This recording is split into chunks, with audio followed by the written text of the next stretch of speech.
thought it was a pretty cool moment. Okay, I remember that. All right. Lucas is being I'm just right going to say, But if this was a Nick campaign, he would have leveled up after someone in his family was dead, not before.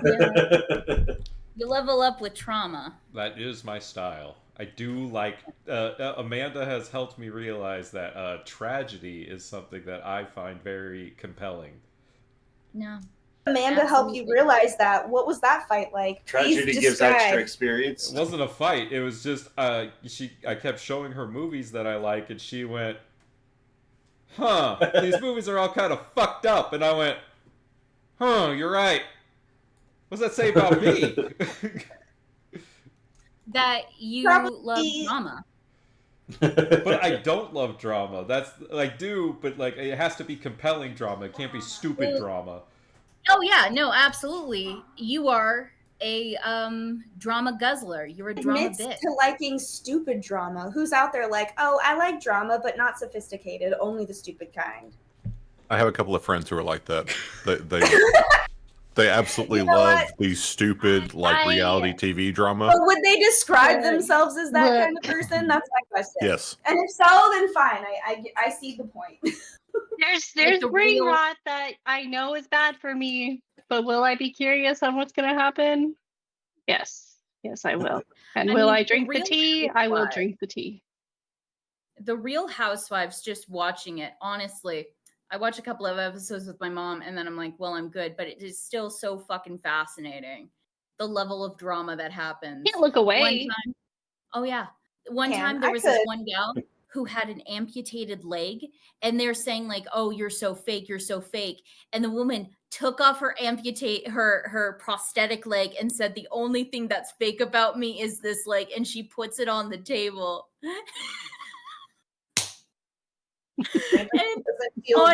Amazing. That happened. You've just described to me what would be a parody scene in a Doctor Who episode of what television is like on Earth in a dystopian society taken over by an alien hive mind 1,000,000 years from now. That's the kind of television we would be watching then. Are you saying we're watching it here and now? So you mean like the episode they did with the weakest link where they actually drop you through the floor and kill you? Oh, yes, that's exactly the episode I'm thinking of. I appreciate the connection. There was another Desperate Housewife, Real Housewives. Well, here's for this one gal. Oh, sorry. The friends I was talking about, the ones who seem to enjoy this stupid drama so much, has genuinely recommended that for the girl for her next birthday would like a tea party by which we provide her gifts that when she unwraps them, it's some form of gossip. That's kind of iconic. No, that's iconic. I mean, it's an amazing idea, but she genuinely would like this. Mm-hmm. What type of gossip? Spilling the tea party. We need to start pulling character ideas from that person for Crow. Like, these are the things Crow needs to be into. Like, you know what I mean? Charades where everyone bets 1,000 gold. If it helps, Crow be into that shit. Like, Amanda loves her trashy podcasts. I live for the drama. My guilty pleasure is keeping up with the Kardashians. Oh my god. It's a trademark and I can't stop. You should feel bad about that. I do. I do. I never started because I knew if I watched it, I wouldn't look away. What a Horrible. Hey, but it has nothing to do with me, so why the fuck not? To fully defend myself, it's the only reality TV I watch. I mean, my guilty pleasure is bad isekai anime, so I can't really talk. Okay, my guilty pleasure, though, and I feel like I can defend myself on this, is a little bit... if you can defend yourself, it's not a guilty pleasure. Well, I'm very guilty, but like I'm gonna defend myself anyway because it's what I do. I'm a defensive person. Dance moms because of the dancing. Oh yes, I mute the moms, but I love the like dance shows they put on. It's very cute. I don't think I have a guilty pleasure. See, all the things I like are base, so I don't have any of that. Or what? I watch a lot of- Based I'm not gonna is list it. like internet gamer language for it makes sense. It's Oh. like normie Normie, kind of stuff. normal, cool, like yeah. It's just something that like makes sense You to mean like. You mean like isekai anime? I'll be honest, Ben. Yeah. Probably depends on the anime. It does depends depend on on the the anime. Inuyasha based. Inuyasha's so I good. love Inuyasha. Okay, let's go through the No, list. I have YouTube. Solo leveling. I want to see that. I haven't watched Solo Leveling yet. Definitely should. Shangri-La Frontier. I haven't seen that one either. Never even heard of that one. Okay, they're both on Crunchyroll right now. Very good. Don't pay for Crunchyroll. I stole Ryan's. So I got turned into a slime, or so I got reincarnated as a slime. That one's actually pretty good. You know what? I would like these Sword Art On- animes more if the names weren't so fucking ridiculous. I know they're ridiculous. They're so silly. That's how you know they're gonna be good. Like, The- is it okay to pick up girls in the dungeon? Good anime. Fucking hate saying the name to other people. Yeah, I was going to bring that one up too, but I'm glad you said it first. Sword Art Online. I love Which that one. even? No, okay, hold on. This is a non-based taste. This is a whack taste. That's cap right there, Ben. Because like you could say the first 9 episodes of Okay, yeah, Sword I mean- Art Online, but the rest of it's trash. Okay, actually, I agree with you. The first story arc and then the spin-off they did, Gun Gale Online, was actually really good. I did hear good things The about problem it. with SAO, it gets so rapey and incesty. God, yes, it and does. it's terrible. Absolutely, Yeah. Yeah, but if you look beyond that, it's good. I'm not looking beyond rape and incest. Oh No. God. I love Game of Thrones though. God damn I it. know. Like, yeah, Hold it's not on. two different storylines. Come on, that's But- not fair. Nick, have you I don't seen know. the Sword Art Online abridged? Yes, that's quite good and actually better storytelling than the original. Ooh, I'll have to go find that. It's good. Yeah, I actually really like it. Like Kirito in that is based. What I really like, I mean, I really liked and then hated the Asuna story arc because she was so badass, and then all of a sudden just disappears. Asuna is who again? His first Cousin? girlfriend, the one who's the kick-ass swordswoman, like second in command of the guild. Oh yeah. She disappear after she was the ex, obviously, right? Or did she disappear while they were dating? and No, then that's she when disappears as a strong female character into Yeah. Kirito's girlfriend. Yeah, Oh, I see what you mean there. It was figurative. Well, that's horrible. They absolutely nerf her. yeah, like she goes from being a badass who is every bit his equal to just like waiting for him at home, hoping he comes back, and she can do That's the something part again. I didn't like. It was really good until they're like, okay, well now she's just this desperate girl, and you're just like, well, that's less. This is less now. Well, I didn't sign up for this. But that's also like all the women in that show. Yeah. Women in most media, It's a because harem most of anime. it is written by Harem men. anime. So there you go. Yeah, so I'm going back to my original take, which is SAO not a based anime. I think anime is collectively loved to begin with. So I suppose like this would be commonality within the anime fandom, right? You would think so. No. What? Don't we have a I'm recap sorry. to get to? Well, yeah, but Oh, we're yeah. waiting for Lucas to get Lucas back. wrote a good one, but he's BRBing. Oh, Wait, is Lucas here? I just assumed he was back. I feel Is like he this would the have shift opinions in on tone anime in if he was back. conversation when someone suggests someone doesn't like anime? Kill la Kill is a good anime. I can agree, right? It's more like there's a lot of like infighting in the anime community and a lot of anime elitists. Oh, Yeah. God. That's true. I would agree with that. There's even just petty like arguments on whether it's better to watch subbed anime over English dub. And I feel like it really depends on the anime, personally. Mm-hmm. Yeah. Told someone who liked anime that the only anime I really ever got into was The Last Airbender, and they said, "Oh, so American anime, it doesn't even count." I'm like, "Count for what?" Like, I didn't know it was competing in some sort of nerd Olympics. No, Evie, that's an accurate description of what Summer just described. Like, absolutely. Yeah. Snobby people. It's like, and that's why I was like, at a certain point, I was like, you know what? I've never really liked anime naturally, and frankly, the fans aren't making me want to try. That's fair. That's based, Evie. That's based. It's like people get really into Magic, and then they just talk to you when you don't play, and it just like becomes their whole personality. So, or like if you wear a band T-shirt and they're like, name 3 of their songs, name their album. Oh God. Yeah, did you get that before they got really popular, like I did? Mm-hmm. Gatekeepers. When someone I liked asked Pink me, Pony Club before it was cool. I want to say that. You were saying, Jeremy? So my favorite sub versus dub argument isn't even with anime, but there's a sub versus dub argument in Japan because King of the Hill is really popular over there. Oh yes. And there's an argument which is better, the subbed or dub version of King of the Hill. Because Japanese voice actors can't do American accents, and they're hilarious when they do.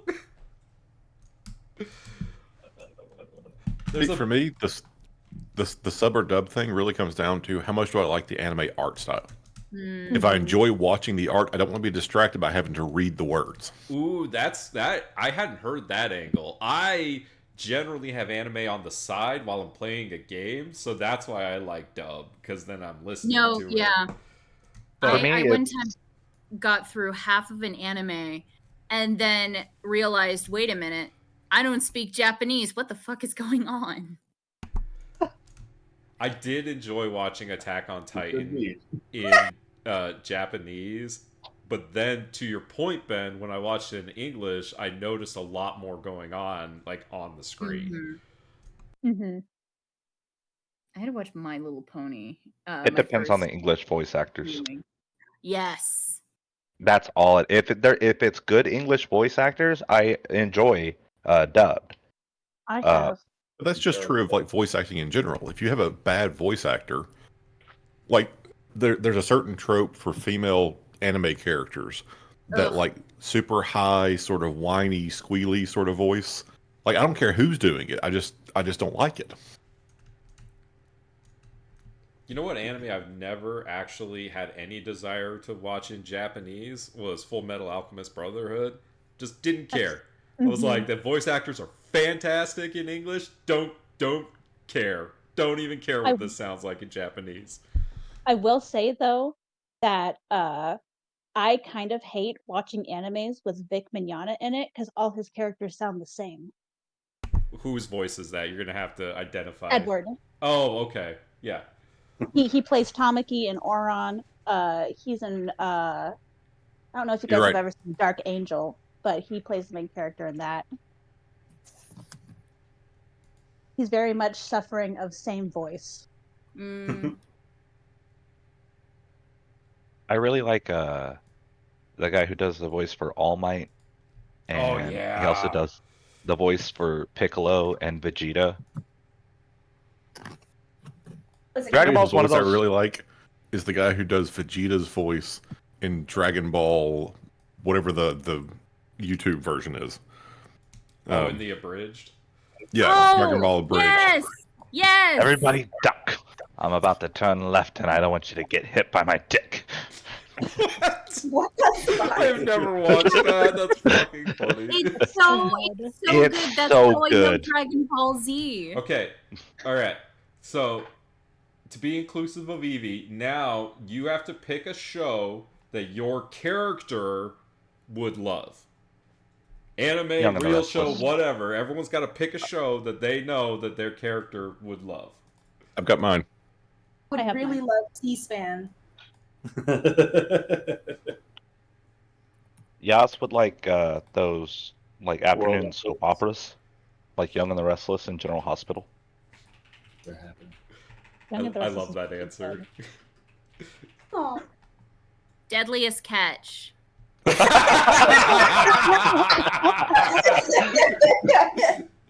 Damn. That's a fucking winner right there, Rachel. Yeah, God damn. Absolutely. For EO, Downton Abbey. Ooh. Yeah, Oh, I can that's see very that. hitting. Of course. He'd have the dignity of the head butler. Exactly. He'd be watching that guy going, I wish I could be that someday. Or the guy, you know, wistfully or dangerously, I'm gonna be that guy someday. Watch your back, yeah. Since we were talking about anime, that was the first thing that came to mind. I think Seneca would really dig Soul Eater. I love Nice. Soul Eater. I can't stand Black Star. That's understandable. That's fair. That's fair. What's Bantu's thing? Game shows for sure, man. Like he would like any of the music shows, like, you know, like Don't Forget the Lyrics, or, you know, Guess the Song, American Idol, or American Idol, yeah. You know, America's With Got Bantu. Talent. And here I thought you were going to say, like, Shop Till You Price Drop is or Right. something. No. I'm Countdown does 27 Cats. He would be really into like Miss Taven's Got what's Talent. the Ken Jeong show where they're dressed up? Oh. The Masked Singer. The Masked Singer. He would love that shit. You know, like I think that's the kind of stuff that Bantu would really be into.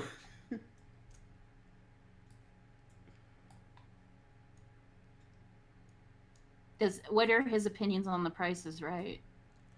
You know, I think he might have a hard time understanding capitalism, but he'd give it a shot. The mini That's true. games are a lot of fun. Oh, Here's yeah. a question. Would your character enjoy Adam Sandler movies? Ooh. Jeremy, did you answer for Yastra? I Yes. do think Bantu would like The Wedding Singer. Yastreb likes The Longest Yard. Oh, that's right. Oh, I'm not sure I know can Shikari's. divorce my hatred of Adam Sandler from my character. I'm really sorry, guys. They can share it. I just I thought try to of a leave all TV that show at the for door, Shikari. but it comes to me. What was C-SPAN not a good enough answer for you? Reading Rainbow. Yes. Oh, well, sure. She's deadly terrified of LeVar Burton, though. I think she would like be okay, like she'd like a reading show, but I think she'd find the choices a little pedantic. You know, And see, I still think young Cats does couple- Countdown. I think you would die to be what's her name? Dent. I can't remember her last name or her first name. Would But to be in book corner and give the answers when nobody else knows what the word's supposed to be. One of the things in life ever, like I have a college degree and a job, and I guess Ryan's nice, but like one of my greatest accomplishments and one of my favorite things that I've ever done is beating her in finding a longer word than she did. Like I think maybe 2 times I've ever watched Countdown, but I cherish those 2 times. They're gems to me. It's very nice. Hell yeah, brother. Oh, that's that British show that y'all watch. Okay, I remember Countdown now. But you have Susan to like, Dent, yeah. yeah, Susan. You need to watch the Cats does Countdown. That one's hilarious. Yeah. They fill the panel with a bunch of comedians instead of just everyday people. God, British TV. Just those It's so panels great. are amazing. Has anyone? It's like the best thing Ryan ever introduced Wait, me did to, we and get I a- include magic in that list. Did we get British an PayPal. answer for Crow? No. No, Hers she would hasn't said definitely be anything in a like while. Real Housewives. I'm listening. I'm enjoying hearing everything. No, hers would be like Real Housewives. Hers would be trash TV. Absolutely, 10,000%. Which Real Housewives? You know, requirement is no. Beverly Hills. Atlanta. No, she Oh, needs God, the she needs yes. the Is super it high New class. York, the original? New Jersey. No, I think it's. Can it be one that doesn't exist, like Real Housewives boarding school alumni? If they had Real Housewives of Wait, Bel hold on. Air, Real Housewives might be invalidated because she might have been on the Real Housewives of wherever Crow came from. no, she hasn't. Did Crow come from? Or Crow's like never been Crazy married. Rich Asians. She'd fall in Oh that group. no. She just has more money than she knows what to do with. I did not know she was Lucas is back, but he AAPI. can't talk. It does not appear that Bree is going to be able to give the recap. Oh no! Is everything, or is everything not everything? He Just said, "I'm back, but can't really talk at the moment." okay. Well, then we are going to need Lucas to type out his answer to what movie Briarios would most appreciate. What movie or TV show would Briarios be into? If we can't get an answer, maybe we should all take bets on his answer. That could also be an option. Lost dinner. Oh, I'm sorry, dude. Oh, what happened? Hope you feel better. Throat's messed up.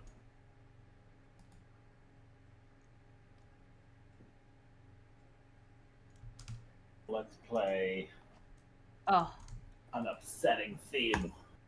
Everyone's favorite triangle. So Dun-dun-dun.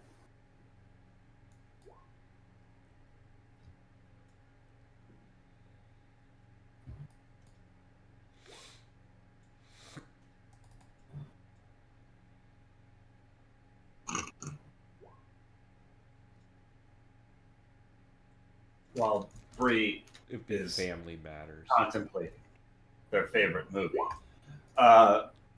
Lucas, if it's cool with you, I could just read out the recap as you've got it written.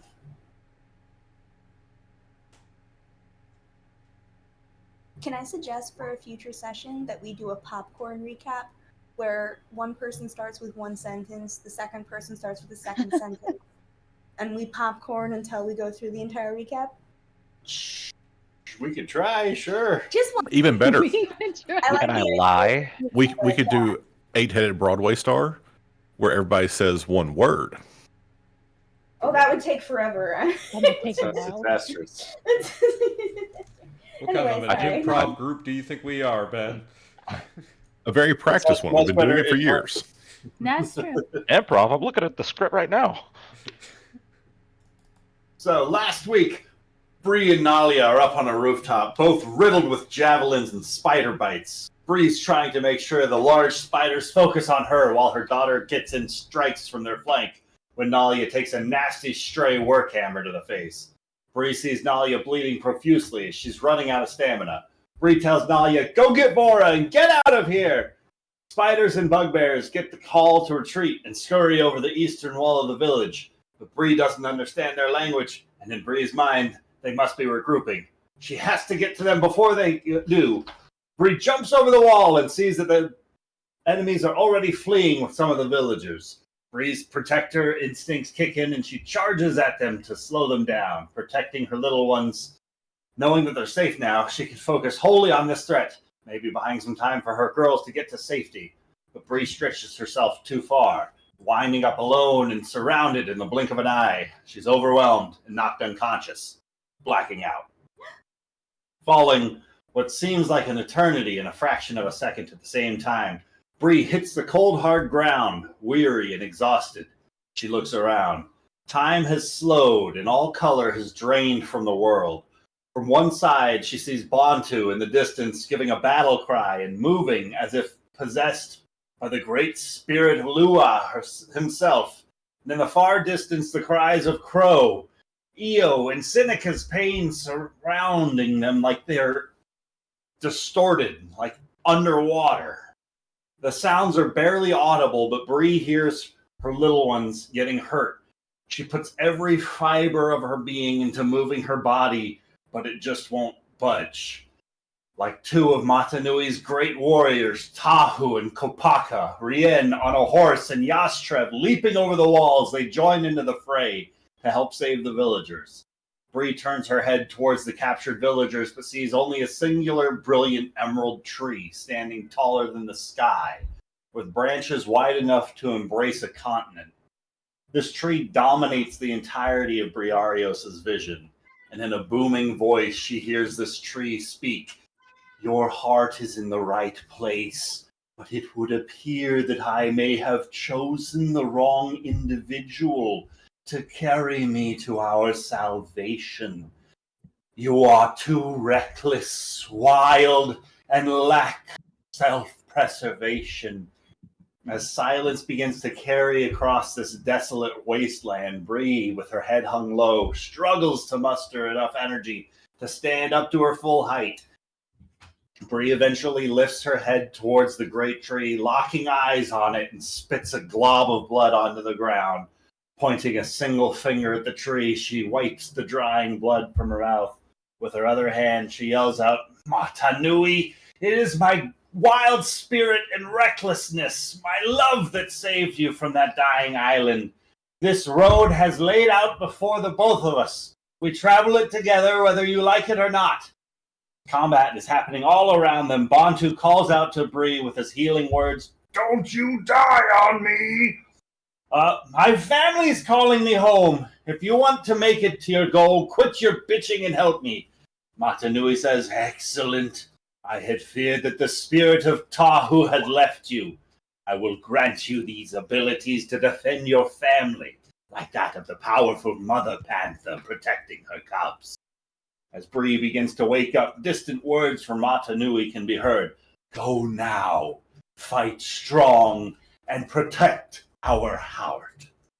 As Bree stands back up and feels a new, untamed primal ferocity within herself, as she lets a fearsome growl loose. The emerald tree on her chest sprouts vines that weave their way up her neck and around her back and ears, and finish gently into a circlet around her brow. Her muscles vibrate with anticipation, allowing herself to surrender to the emotion of the moment. She pulls out her sons to Toka, and vows once again, I will protect my family! Meanwhile, the rest of the boring company are busy fighting and falling and getting back up again, as Io's casting Palatine lightning on a dude, with Crow protecting Io and Seneca, sorcerously bursting across the place. Seneca daggering fools like they were pincushions, with Yas controlling all the battlefield, while Rien charges through on horseback and like a hero of Mata Nui. Shikari, like the spirit of life, Ignika, was going around patching wounds and with sure sight aiming her crossbow true. Once the foes in range were dealt with, Bree made the call to cut our losses and secure everyone and everything left inside of the village. As soon as the group was safe, she bolted towards her home to check on her girls, and with great relief finding that her family is okay. The three of them break down crying and apologizing for misunderstandings in the past and embrace. Shikari takes the lull in combat to use her mother's book to begin speaking an incantation, nudging the undead round the West Vale's gates instead of through it, as everyone else begins to tend to the town folks' well-being. That's where we're going to be picking back up. That was a really good recap. It was a really good recap. Fantastic, Lucas. I was clapping behind scenes. So, how do we figure out who's missing? Wait, is this the morning after, or are we still... Sorry. Still after the fact. Oh. Or like if you guys would like, we can make a general plan of what you would like to have done that night and skip forward to enacting that plan. No, I think we need to come together after the fight. I think it's just a matter of us we never really discussed what would happen afterwards, so we can just sort of organically try and make our way to a universal. I think maybe putting everyone or pushing everyone to the Tipsy Tankard seems big enough for everyone to meet up, look eye to eye. Yeah. Need to get a count of how many people are missing. Yeah. Kind of like a town hall meeting. Oh, that's a good idea, Crow. That would be good. We shouldn't leave the gates unattended or anything, or any NPCs still up and ready to take over guarding and stuff like that. Lilia has tended to some of the guards at the tops of the towers to the point that they're starting to regain some hit points and they're regaining consciousness, picking their weapons back up and standing. As she's going to continue healing them. It's going to take a little longer. It's slower. She's less effective in combat, but outside of combat, she can slowly heal them back up to full. Okay. Rian can. Shikari's just going to quickly tell them, all right, you guys hold the fort. I'm going to take a quick accounting of the numbers. And she's going to take out, like, a piece of parchment and a quill and start writing down, like, the various names of, like, the people and, like, hey, do you know this person? What's his name? And, like, who's dead and who's alive? And she's going to make her way through the town toward the tankard. Or the, tavern. Roll me a charisma check. Oh, okay. I would think that after this Can fight, I- we'd all be in can this I together, but okay. Can I support her? Sure. Bantu, likewise, roll me a charisma check. Well, I got a 7 on my first one. All right. Yeah, So it's going to take a little while. Okay. I got a natural Everyone 20 for 24. Oh! Oh, sorry. Wait, why did I get a +4 on that? Because of your charisma? No, my charisma's only 17. Because if you don't point it out, it would be fine. Why do I get an extra +1? Maybe your feet? Are you Because you're not proficient with that skill, and so you're getting half your proficiency bonus for Is a it jack of all trades? Maybe? Oh. To ability checks. Oh. Because you're Bantu, dang it. Huh. Huh. Does that help? Yeah, no, Definitely. it's jack of all trades is the answer, but I never knew that. Definitely helps. You guys are able to. I did personally save, like, a number of these individuals, so, they probably, inclined to help me figure these things out. They got away with 4 members of the guard that were specifically all on patrol along that same eastern wall that the bugbears breached over.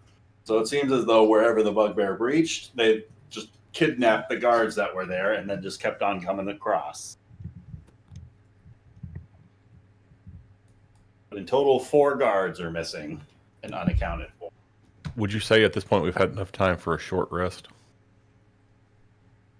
So we just came out of combat, didn't we? Not yet. Not yet. Okay. Why do we think they're just kidnapping people instead of killing people? I mean, let's decide where we are for all these conversations. So Shikari's still walking. I don't know how Bantu heard that she was doing this check, but somehow he heard, right? Well, it was his So he must be idea, kinda- so that's why he went with you. To townspeople for their names and take the names of the dead? That was your He idea? said, how are we going to count how many people got taken? Yeah. And then And you then said that, and so Bantu came with you to help. So anyway, regardless of that, so we're working our way through the town together. So we're together. So anything you say, you're saying to me. Is anybody else with us? EO is trying to get just enough rest to sort of recoup his magical abilities, and then he's going to man the walls to make sure that we're actually safe while this meeting is going on. Rihanna is going to do the same thing. I will stick with both of them. And what are you doing with the horse? I'm still on the horse. Okay. Keeping the horse with you. She's never not going to be on the horse. Exactly. I fucking love that horse. What, Jeremy? What was Yas going to do? Yas was going to go through the town to make sure there weren't any more enemies hidden or people hurt.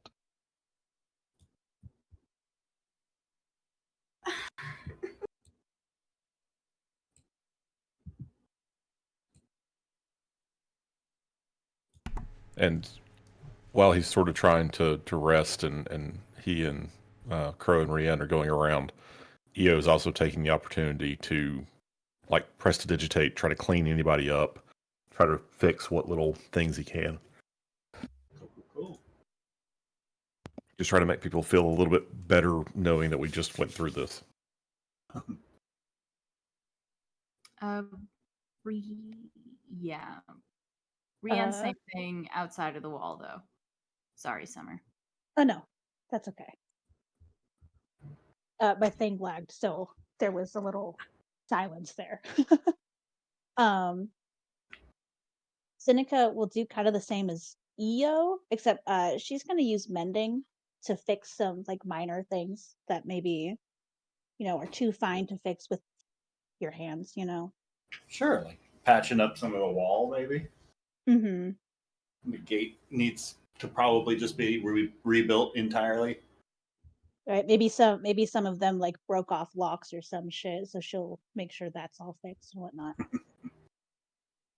Cool. I just realized Barden's out here. Is this the tavern owner? Yes. Okay. Yaz would take Barden back to the tavern.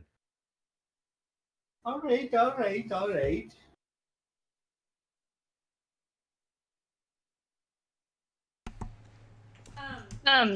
While we're walking around, Crow is gonna cast light to kind of give everyone a better visual. I have dark vision. I think most of us do, but villagers don't.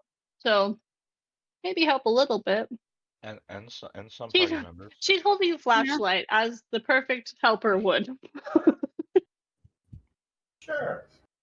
And every once in a while, EO says, "Shine it on the source, mistress." Exactly. She gets distracted and turns around and oh, sorry, yep.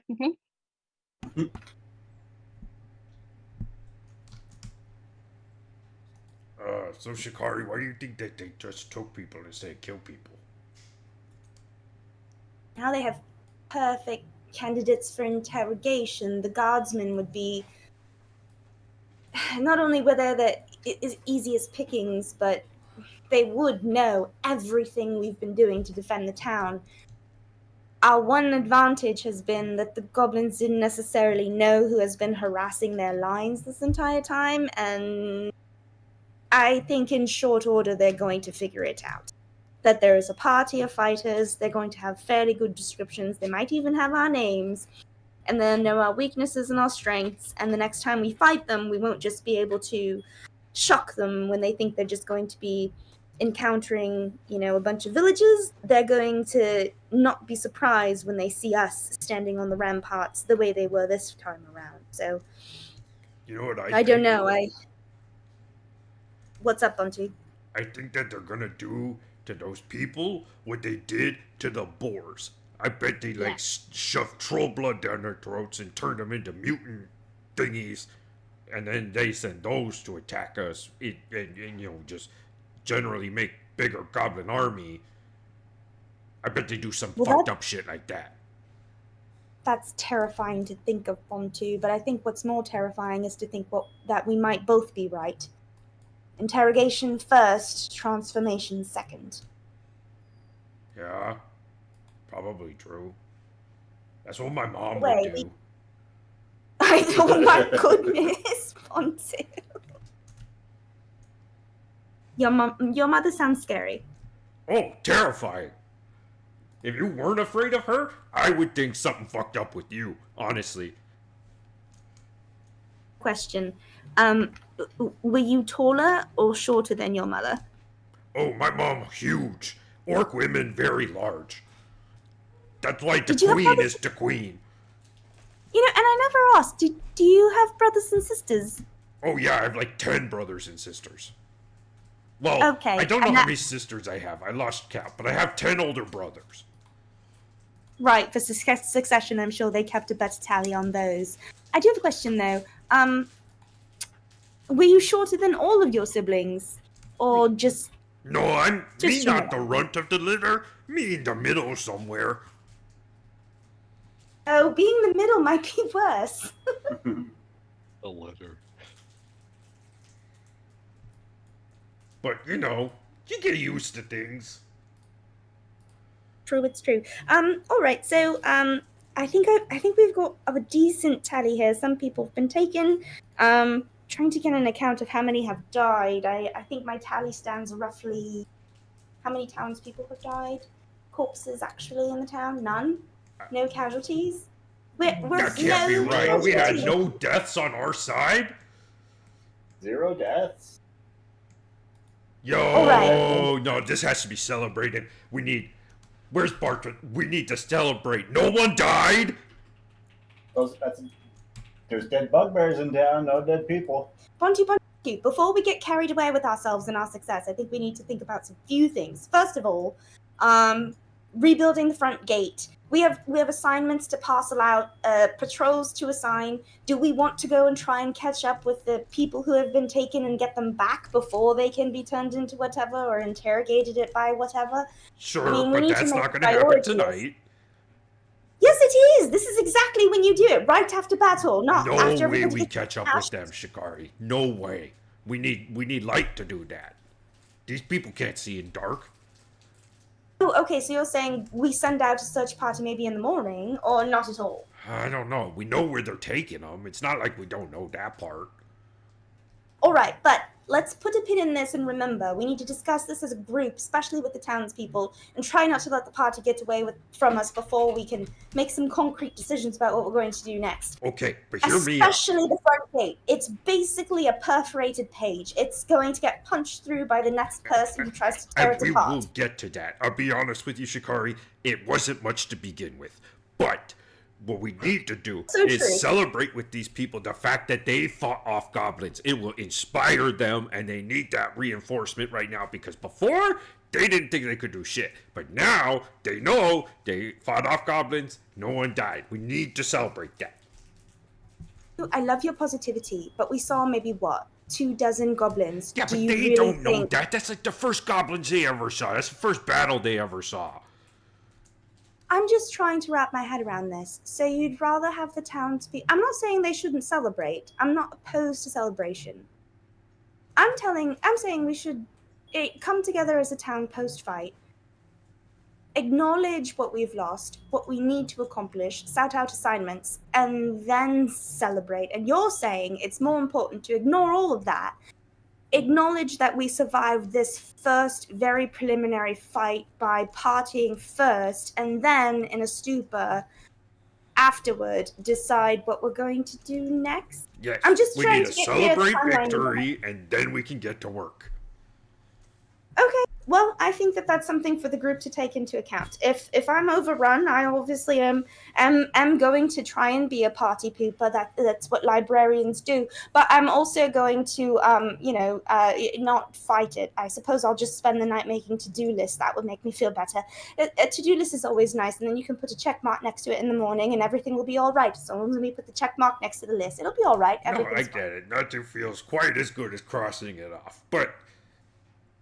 Well, I don't. You party your way, I'll party mine. I get. I'm hearing you. I don't understand, but I'm hearing you.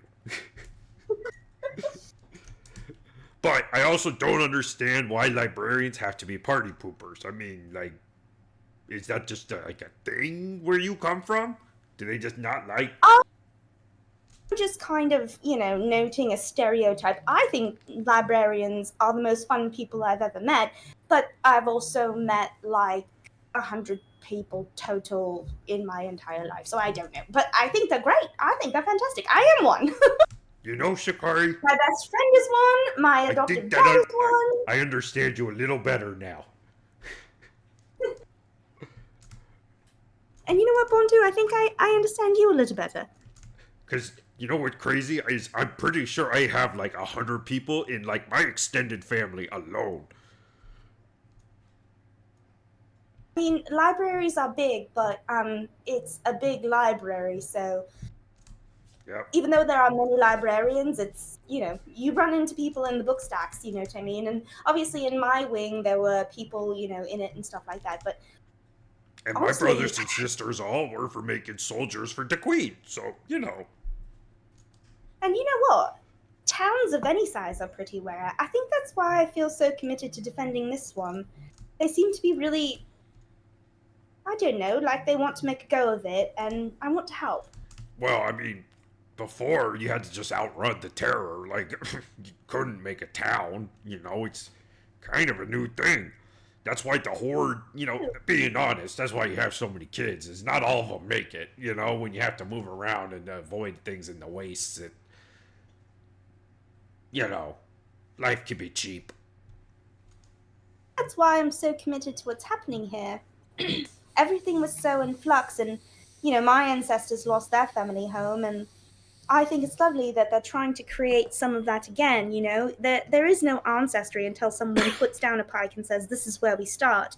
And so, I don't know, I want to help them make a go of it as best I can, but it seems difficult when there are, such forces at play, so I guess I'm glad we're on the same team at least. Yeah, I mean, the only way I've found to get to be able to do that, is be strong and fight off anything that come your way. But, that orc way of doing things. What I've also found, and I think you can appreciate this, because you're quite intelligent yourself, but I think it's being smart as well. Definitely helps. Let's go find everyone else. And we can... Are we at the tavern yet? Oh, yes, tavern. Let's go. You guys are making it back up to the tavern about the same time that you see Yastrev helping a very kind of disheveled dwarf back to his tavern. As Barden is kind of limping a little bit as he's still kind of coming back to his senses after being kidnapped by one of the bugbears. Barden, you hang out in a chair and just tell me what to do. I will be your bartender. Does tea require any healing? Are you injured? I mean, if you've got any sort of varieties of beverages, I'd be happy to sample a few of them. I wouldn't say no. I'm not necessarily opposed, but I'm sure it's nothing a few days' sleep might not be rested off, Nothing long-lasting. Is he gushing blood or anything like that? He's like bruised up a little bit, a few scrapes. Not terribly injured. Okay. He's like very dizzy still from whatever the bugbears did to like poison him that knocked him unconscious. So he's a little bit out of it. Can I do like a medicine check to just basically sort of like stabilize him a little bit, like smelling salt under his nose to snap him out of it? Absolutely. Roll me a medicine check. 6. All right, that's definitely wake you right up. All right, give him all the booze you can, and let's just undo the work I've just done. Okay, there is booze, so you got it, boss. You should find what's left of the roast boar chunks, potatoes, carrots, onions, and the like. Should be able to make a nice stew. If you wouldn't mind, dearie, if you could pop the cork open on that Dwarven Delight, I think it's time we crack open a rich, creamy ale brewed with some honey and spices after a rather close call of an evening, let's call it. If you could, I'm gonna talk to the bartender. If you could spread the word as town people come in that in that corner of the bar we're going to be strategizing defense. Festivities I think are going to commence either way, like a levy that's going to break. But if anybody wants to discuss, repairing the gate or assignments or anything like that, I'm happy to write down any ideas and any requests. And if anyone's missing, just send them my way, and I'll take note of all their concerns. Very well, then. Okay, very well. I got it. So everyone gets a drink, and then they report to General Shikari. I mean, if I'm being promoted, I'll take it. If you're the one leading, then you the general. Or war leader. I'm more like the quartermaster in this situation. I'm more like the quartermaster in that I'm writing everything down. I'm not promising to solve anything, but I will write it down.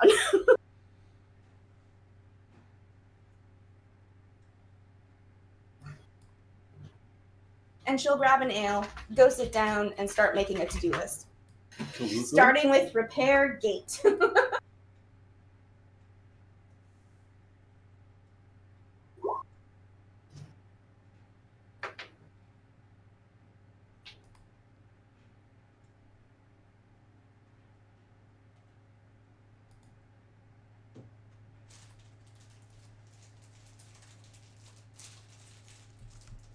And Bantu is gonna cook.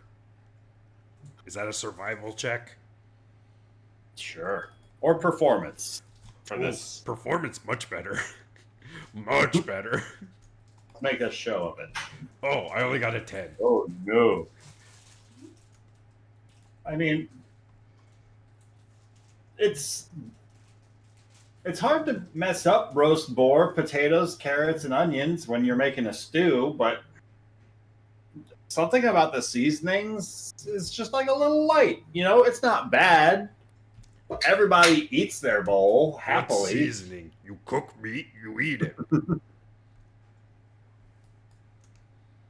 Am I missing something here to how it work, right? Hold on. Perfect meme in mind. Hey,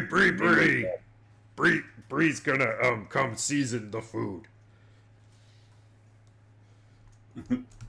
Roll a performance or survival check, Bree. Bree's actually proficient in cooking. That's even better. Then roll that. I have cook's utensils and a cooking skill. So What is that? Bree actually comes in with like knife skills and actually is like chopping the carrots and shit. Bantu, you've got to put a little salt in that, sweetheart. So I get to roll that with advantage because I have a tool and a skill associated.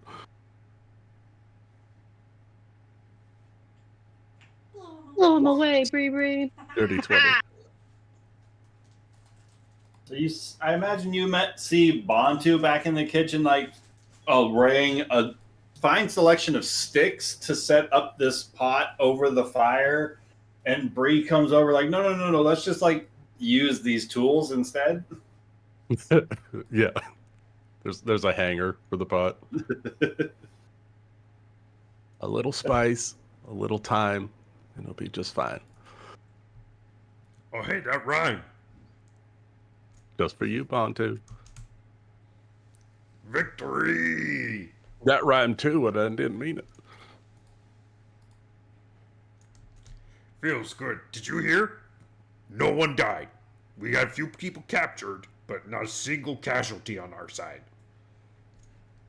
That's really good. I think I was the closest one to dying, so we came out ahead. I But think. you're not dead. No, thank you, Bantu. I really do appreciate it. Here's your drink. Go report to Quartermaster Shikari. I most certainly will. Ryan, did you get my message about that hammer? Was it a light hammer? Which hammer? The one that hit my daughter. The one that hit your daughter from... It's a throwing hammer, isn't it? Bugbears. Let's find out. Because I might want to practice with it and hit a bugbear in the head.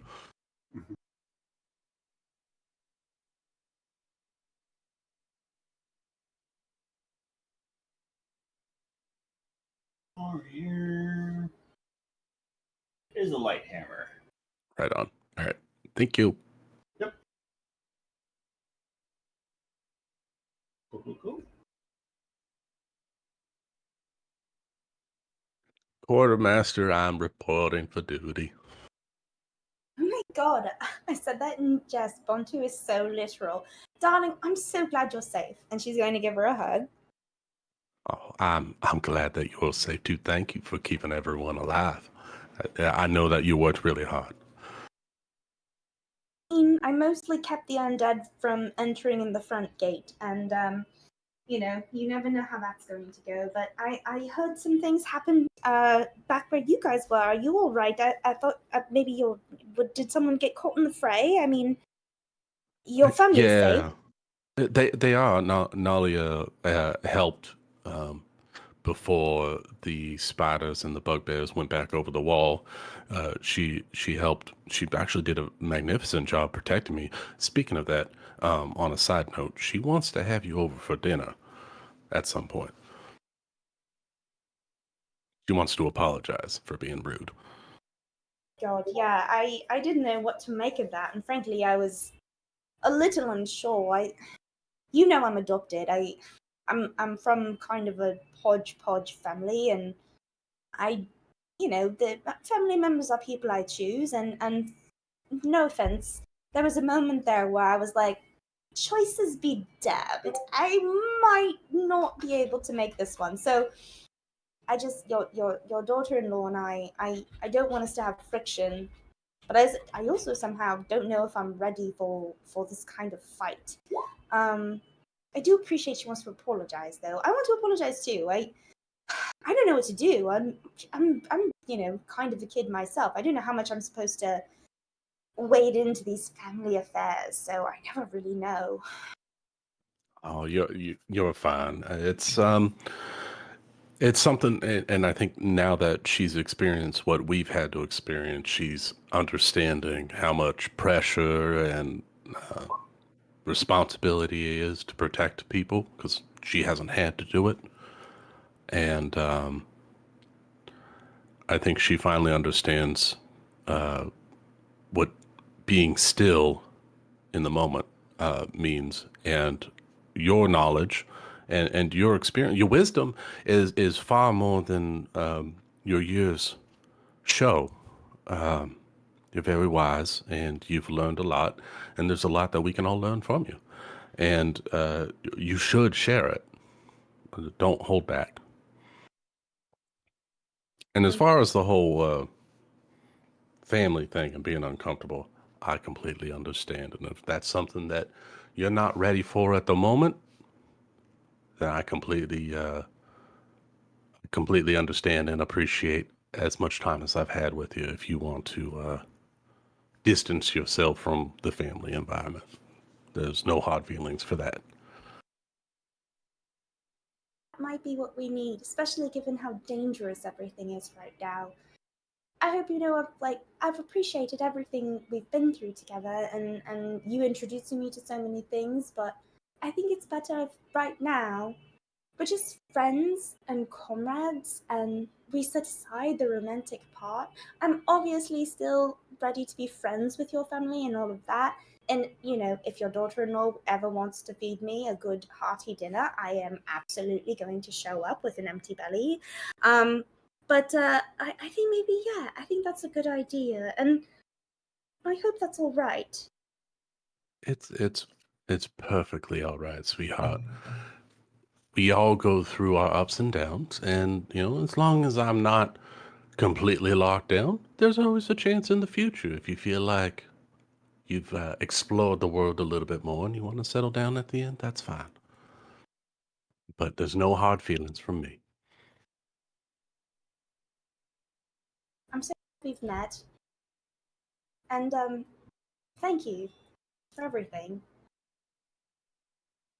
And thank you. You've been wonderful, and I still want to study some of those books that you've got because they are quite interesting. So as long as we can still have some study dates and leave it at that, I'm fine. And just so we're clear, I'm still invited for dinner. That's still on. Oh no, you have to come. All right, yes, I will be there. And if Bora ever wants to borrow the acorn helmet, all she need to do is ask. Actually, I think it might be beneficial if maybe when we have some downtime, if you could get her churched up on reading and the knowledge aspect, because she's a very powerful young woman, but I think that she hasn't quite found her path. So I want her to have some options. So maybe if she does some book learning, then maybe she'll learn that, and then if she wants to fight, then she can learn that from me. But it'd be nice for her to have other options. Are you saying you're looking for a tutor? I absolutely Yes. I'm not good with the maths. Yes, absolutely. And let's hope, unlike Bo, I don't need to tie her to the doorknob to get her to pay attention. You might have to, because that's a wild child. You're going to have to lock her down some way. I like to make it fun. A little scavenger hunt among the book stacks in my infinite book bag of holding. She might think a little bit fun. And if I let her, borrow the acorn helmet as a reward for lessons well learned and fall on her head at the end of every lesson, I mean, knows? It could be beneficial. Maybe she'll retain more than she loses. I'm gonna take the gamble. But that does sound fun. Especially if you're teaching it. I'll start drafting up a curriculum right now. I do appreciate it. I would say maybe let's put the curriculum off until after we're secure. I don't want to stretch it too thin. It's fine. It's just I've already started making the list, so if I don't put it down on a piece of paper, it's going to be bothering me and circling in the back of my mind while I'm making the list that actually has to do with the town. So I'm just going to write it really quickly while I'm looking at you and maintaining eye contact underneath this paper of things that actually have to do with the town. And look, it's done. Bree will just lean in and kiss you on the forehead. Don't you ever change for anybody, Chikari. And I'm not sure I could. Well, good. Don't let him. Then Bree is going to go let Chikari get to her listing. That's very important. Get things on paper. And she's going to go make sure that Bantu's good and see where she can help around. If need be, she'll go and start repairing a wall. She needs to keep her hands busy right now. She's still coming off of the adrenaline. Cool. Had to break up, kind of. After this many years, sweetheart, I've had too many breakups. It's all right. Saying I'm not even a blip on your radar. You know what? It's fine. It's fine. I left it open. Clearly you'll come back around at some point as she walks away strutting her stuff. I like the confidence. Shikari's watching. She can't help it. Burn my scrolls.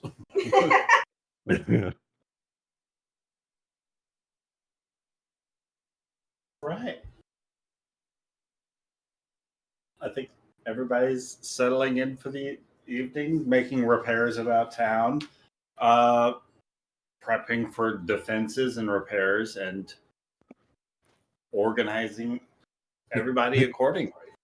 Mistress Crow, I really do think it would be best if you went back to the tavern and got some rest. You did have quite the rough go of it during the fight. Yes, it was really, really rough and quite terrifying. But honestly, I think heading back without you is more scary than I would much rather kind of stick around you and help, in this light. I mean, if you didn't have the light, who knows, you might get lost in the middle of town. It's just walking in between buildings and getting back to the tavern. It's just, you never know, these things kind of swoop down from the ceiling and try and, kill you. You run into a bugbear when you turn a corner blindly. I think walking with you now I feel quite peaceful, actually. It's nice. I'm pretty tired, but I can power through. Of course, mistress. Rian, would you care if I took just a brief few moments to go back to the tavern? I'll be right back, I promise. I don't know if we should leave Rian here either. I mean, it's just the horse is very powerful and fantastic and quite beautiful. But if one of those I'm not sure anyone should be alone right now. I think a buddy system is really important.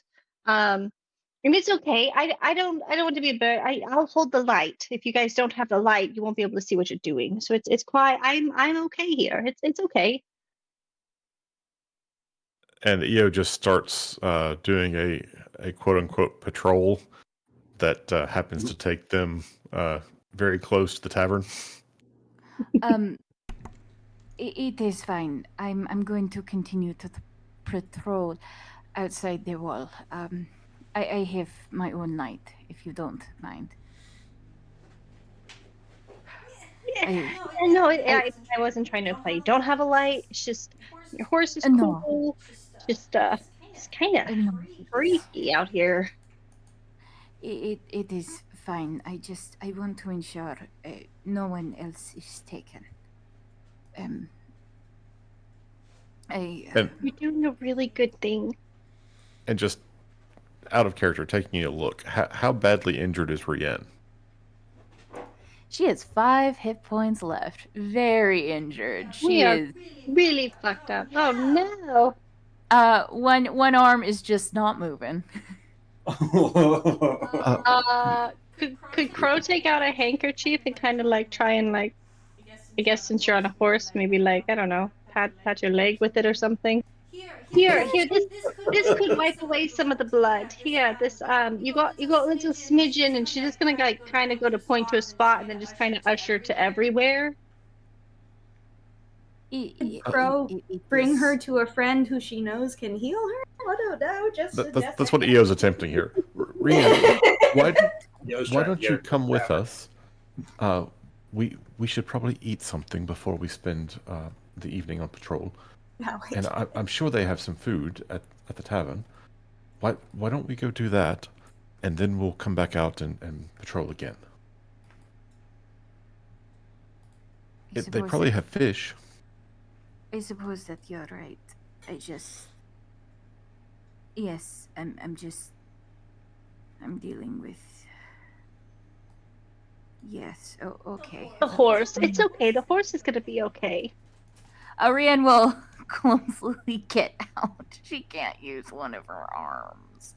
Crow will attempt to help, even though I have no strength. EO's going to like talk her into staying on the horse, and he's going to take the reins and just lead the horse. Yeah. And we're going to patrol over towards the tavern. EO's like, come on, girls. You guys both need to sleep. For different reasons. And once they get close enough to the tavern, he's going to lead them right to it. And just be like, yes, why don't we get some dinner, and then we'll start the patrol again. Oh, it does smell quite divine. I wonder what they've been cooking up in there. And as you guys enter the tavern, there's a much more relaxed looking Barden Stonehand who's got a variety of empty beverages displayed in front of him and kind of all different states of askew in front of him. And upon walking in, he said, "Oh, greetings! Welcome back, friends. So glad that you survived the bugbear invasion of Westvale. Welcome. So glad you can make it. You all look rather tough and strong. I don't suppose any of you would be willing to assist with the rebuilding of the gate. I've been tasked with finding volunteers to help with repairing our things around here. If you wouldn't mind sticking around, the Taskmaster Shikari's got a list, and I'm sure she's got something for you on it." Oh, could you tell us where Shikari is? That's actually who I was looking for. She said that she'd be around the back. Excellent. And he just starts leading the horse with Rian on it back towards Shikari. Hey, everybody, come get a victory drink and Bree made victory stew. Bontu, where's Shikari? Oh, she's over there in the corner. Quartermaster Shikari. Oh, right, yes. Quartermaster Shikari? I thought it was Corner Master. Oh, that's good, Bree. That's a funny joke. I was just in Brian was at the exact same time as me. I was just in the midst of making a list of things that we can do better for the next fight. Oh my God, Brienne, is that your arm? Yes, or a funny little sack of potatoes? I was hoping you might be able to take a look at her. She hasn't been able to move it. I should imagine not attached by 3 tendons. All right, let me see if I can fix this. And she's still on the horse. In the bar. So She the grabs horse is the on horse the bar? Yeah, she's on the horse in the bar. I did not want to risk getting her down. Can we very carefully? Well, you know what? I'll heal her from up there. The horse is already. The horse has left the stables, as it were. You want to heal the horse? I'm gonna heal. Rian. I'm gonna do. Which one's a good one? And while Shikari's taking care of that, I'm going to guide Crow over to the bar. Oh wow, you guys have really been busy. This look at all the things you've made. Crow, what do you have to drink? Bontu, if I might, he sort of like waves at you. Sorry, didn't see you down there. Yes, of course. And he like pulls you aside. What's up? Normally, the mistress does not drink strong alcohol. I always make sure to water down her wine. It's at her parents' request, you understand. But I think tonight she might need something a little stronger. Do you think you could arrange that? You want me to get Crow drunk? Yeah. Right. Yeah. No, definitely not drunk. Just something to help her sleep. Okay. So why? You're asking the orc how to put someone to sleep. I mean, I know how to serve somebody enough alcohol to make them pass out. I don't know that you've quite got the thing I'm asking for, but I don't have time right now, so... Okay. You want like a nightcap? Yes, yes, a nightcap, thank you. Okay. I think Bartran has something like that. Barden? I think Barden probably has something like that. You think she can drink anything made by dwarves? Maybe a small glass. Okay. Hey, Crow, I've got a shot of something for you. I don't want to get shot. No, thank you. No. It's in this little glass, and normally you just drink it all at once, but if you just want to sip on it, that could work too. Oh, okay, like a wine tasting. This is lovely.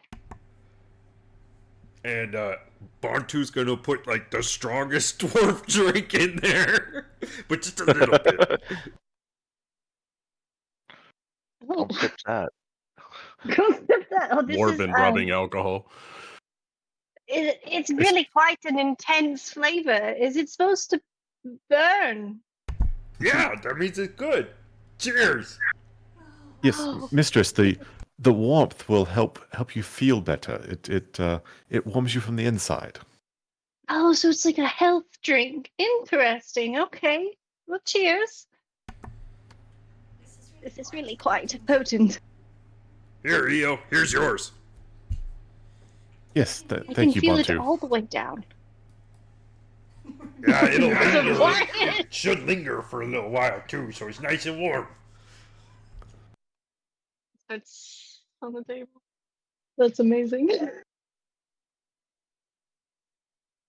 I feel warmer already. Are you sipping? Do you have like crackers, peanuts, anything some crumpets would be really good with this? Here's some stew. Mistress. Yes, mistress, if you'll go sit over here, and he's going to try to find like an actual chair and try to put some like, not bedding exactly, but something soft in it. And he was gonna lead her over there and sit her down and bring her a bowl of stew. Oh, that smells lovely.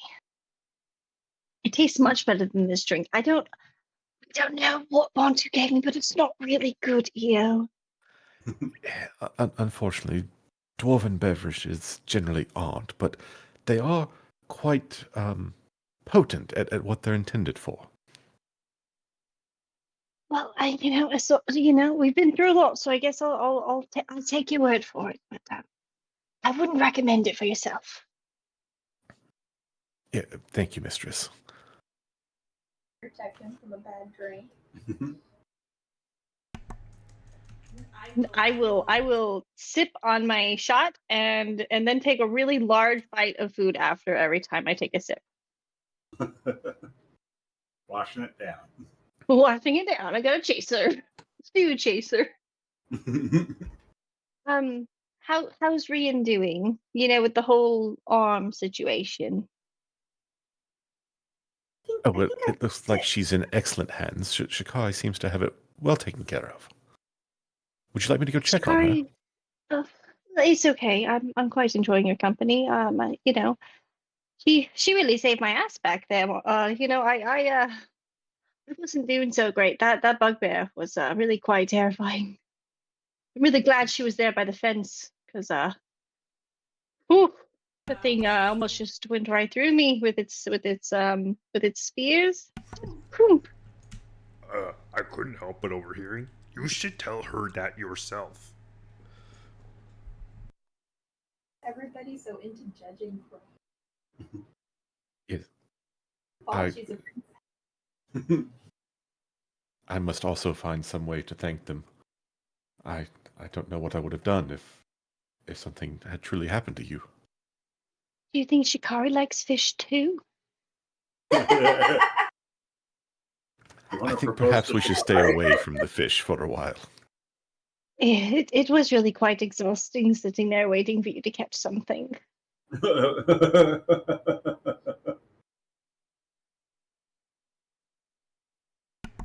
But, mistress, if you excuse me, Bantu, thank you very much. If you wouldn't mind just making sure that her drink is topped up, I want to be sure that she gets the health benefits of the dwarven beverage. Yeah, this time, Crow, I mixed it with something to make it taste a little better. Oh, so I don't have to drink the soup right afterwards? I mean, you can. Well, I mean, it's good. It's just, oh, okay. Well, yes. It's still gonna burn. It just might. It's it still just might burns. not. I thought it was gonna taste better. You just might not make that face every time you drink it. No, it's good. It's much better. What? Just don't. Let me know if you're gonna go back on patrol, and I can come with you. Okay. Of course, mistress. And then she's gonna settle into her cozy little nook that you made, and hold her drink with two hands and sip on it, and make a terrible face every single time. And Io will keep bustling around, and he will buttle, and he will keep buttling until he sees that she is falling asleep. It won't take long.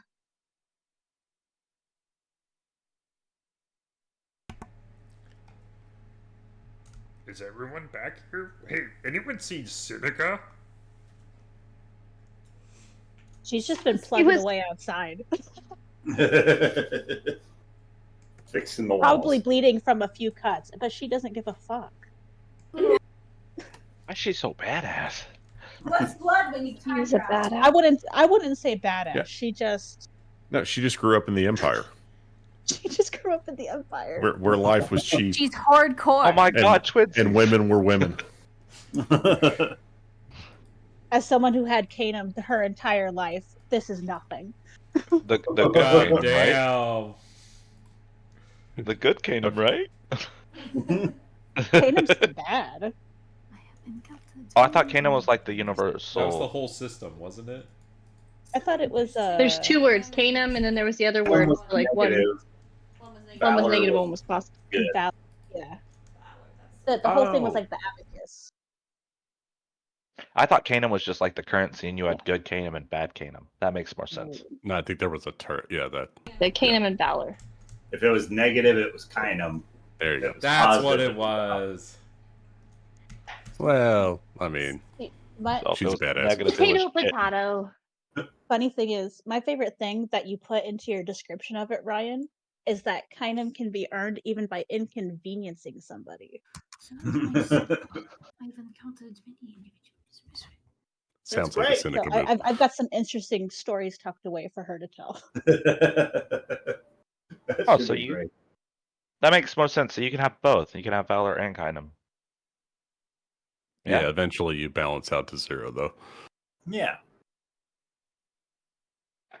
How's Rand? Does she wake up okay and all that? She's okay. She's in the tavern eating, but she's eating at a quick pace because she does want to get back on patrol again. Okay, so when she wakes up or comes to, or when I reattach her arm, we don't have any sort of conversation. It's not so much a reattachment of her arm. It was broken in several places. So but same difference. We're not going to discuss anything. Just I'm going to heal her, and she's going to walk away. Yeah. You're a powerful woman. You can stop her. Okay, bye. Lovely to see you. I guess. Yes, thank you. And she's It's gonna that walk. charisma kicking in. Yeah. That's a negative 3 Dead right there. Go silence fuck the yourself. entire I got time. stuff to do. Yep. She's Brienne playing her character to a T. She's not really in the talkative mood. 4 people just got kidnapped. She's reliving some trauma right now, some recent trauma. Shell shocked. But she seems to be at least stabilized for now. She's gonna be telling this to Crow and EO and basically anybody else of the party who's standing around. But she's here. So yeah, get her drunk, I guess. Actually, she should have some of this this drink. It's supposed to be good for healing. It's awful though. I wouldn't, but it's good for. Well, mistress, you know that medicine almost never tastes good. Drink. It's well known that those things that are good for you almost never taste good. That's true. That's true. As Rienne's leaving, Seneca will actually come in, and she'll see what Crow's drinking. Hear the conversation. It'll heal you all right. Might not feel too great in the morning, but you'll feel good right now. Is that It's the really strongest stuff gross. you got? No, we got other stuff. What do you want, Syndica? What's your drink? Just give me the strongest shit you have.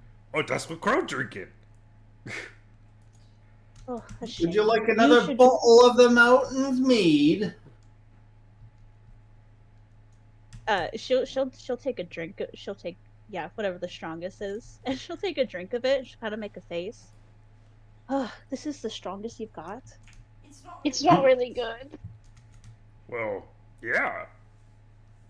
Who makes the strongest stuff where you come from? Because dwarves make the strongest stuff. Obviously, dwarves make the strongest stuff. But where I Okay, come good to from, know it's that much never stronger than changes. this. My dad used to brew the meanest whiskey on the coast. The coast of what?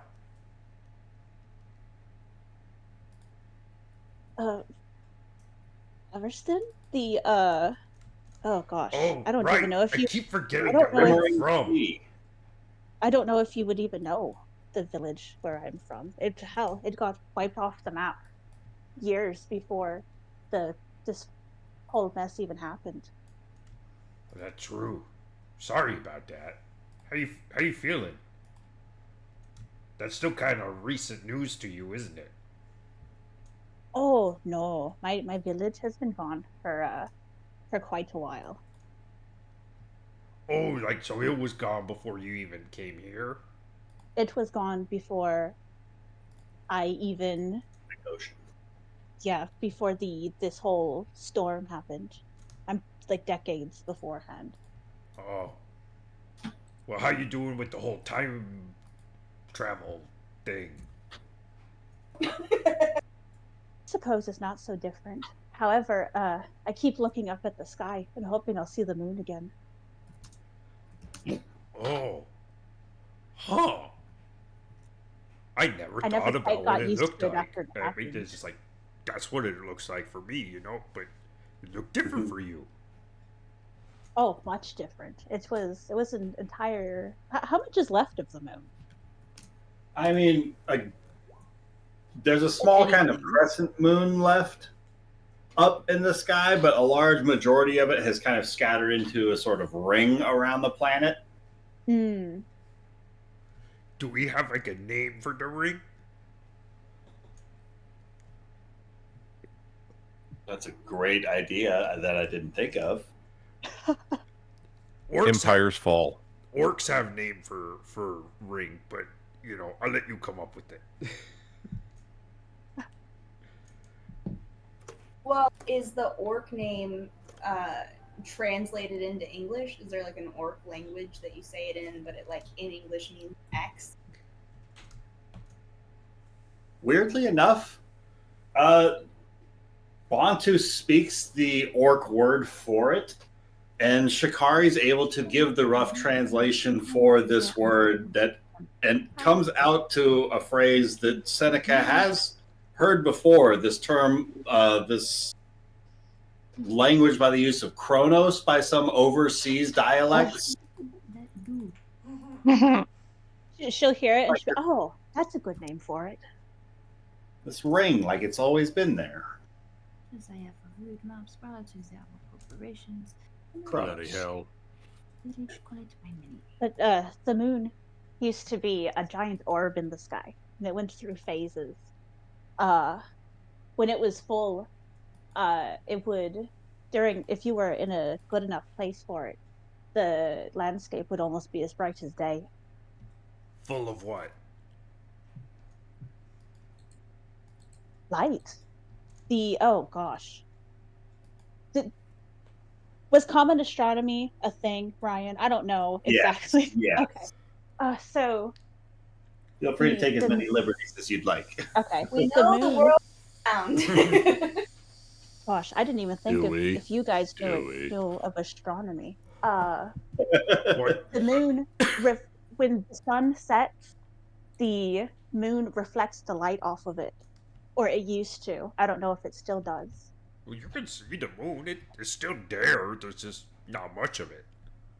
It's just kind of a dimmer glow that gets reflected off the debris that is the ring field around. So, like, nights are darker now.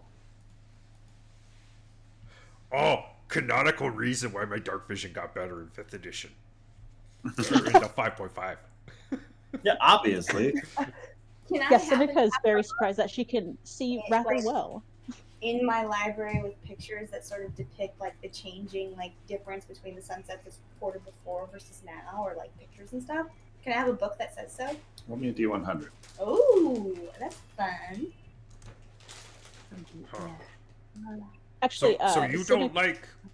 I mean, like, it must be a crazy experience, right? Like, one minute you there, the next minute you here, and we're doing pixie shit and goblins attacking. And what's that like?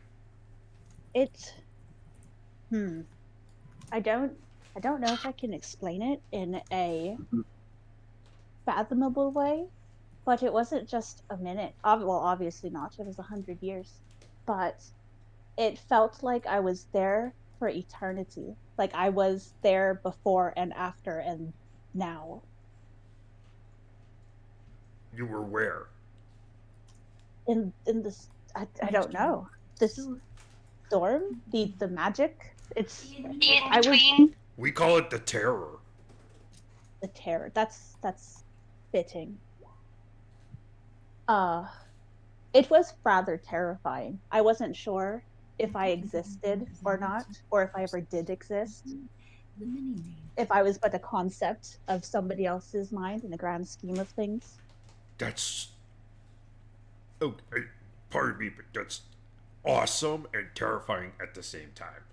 It was very fascinating. I don't think I would ever be able to fully describe the feeling of it, nor would I ever suggest anyone do it. I mean, honestly, I feel like you did a great job. Like, it's like a contradiction. It's everything and nothing that ever existed all at once. Is how I would like everything, assume it works. Everywhere, all at once. Yes. Huh. Well, thanks for telling me. Here's another drink. Do you want some stew? You look pretty fucked up. I feel pretty fucked up.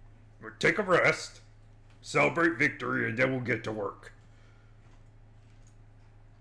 Oh, I've already Is Rachel doing language exercises in the What do you background? mean you already been at work? You already went out and fixed things? Well, sure. I fixed some locks. I fixed part of the wall. I fixed part of the gates. Oh, hey, Shikari! Wait, what happened? I missed it. Seneca already fixed Now part of the doing all gate. the things you're organizing people to go do. She says part of the gate, but she fully spent like a good chunk of time fully fixing the gate. Be the nicest thing anyone's ever said to me. Okay, so who did this? Sorry. Seneca. Seneca. Oh my god, you did all that? I used to be an architect. A Or what? I suppose a stonemason would be more apt. Oh, okay. You know what? Hence the name Stonebender. Because you did it, I'm going to let you put the check mark next to repair front gate. I'm just going to hand her the quill. Damn, that high honor. Put that on a resume. She never let me touch that quill. And she's gonna like point her finger at the item line, which is number 1 on her list: fix front gate. She'll put the check mark there, and she'll say, "You would have loved to meet Maribel Goldfinch." Oh, I've read her book, and frankly, I really appreciate her system for categorization, and not only categorization. She has a really ingenious way of sub-categorization based off of ideas, not necessarily the Dewey. We'll have to discuss. But anyway, she's fascinating. I think I'm so glad you're here. I hope you borrow from our friend Yostrev. He's got a book by Maribel that I've given to him that you would probably enjoy reading.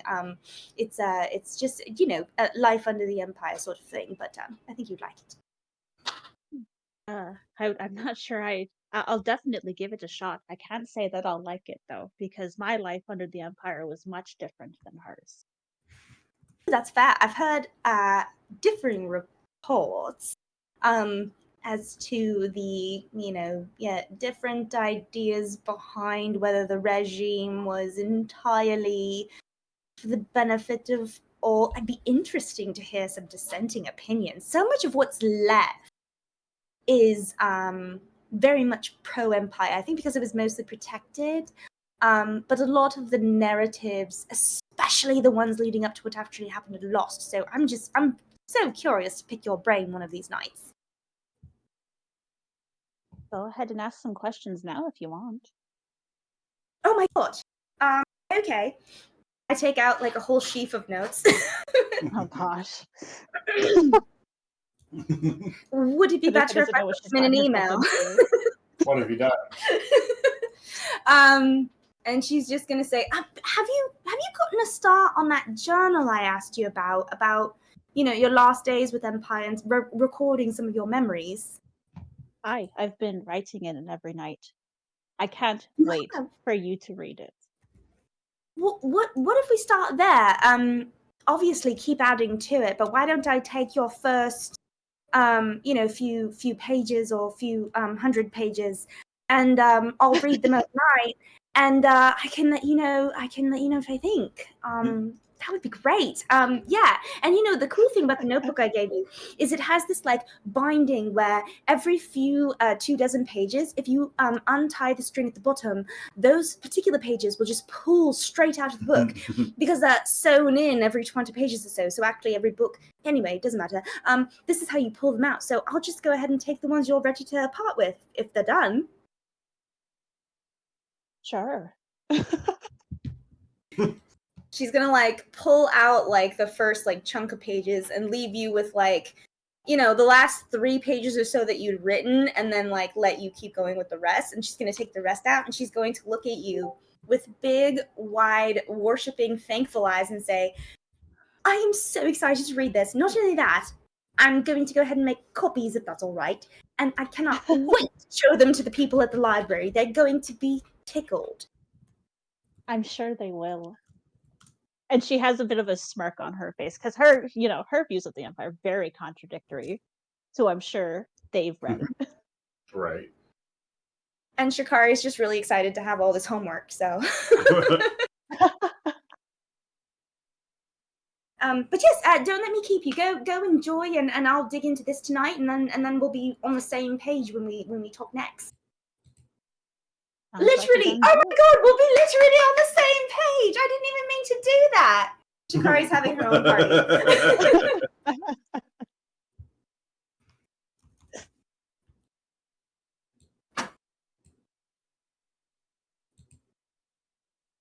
And with that, we've successfully accomplished a short rest. Yay! Needed that. We're thank God. So, Feel free to spend as many hit dice as you would like to regain hit points. So now that people are here, why do we think that they kidnap people instead of kill people? Maybe for the entire enjoyment of it, enslavement, a prize. I don't really know. Maybe they're You going okay, to. Ria?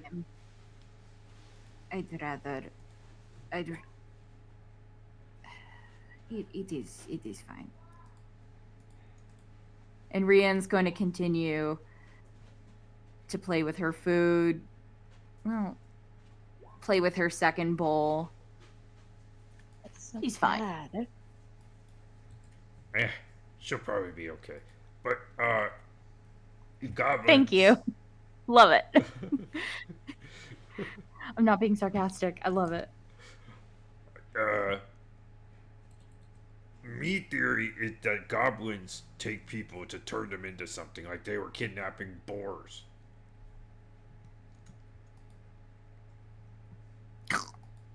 What? So remember how they were hunting the boars, taking them alive, and then feeding them like troll's blood or something like that to make them go crazy?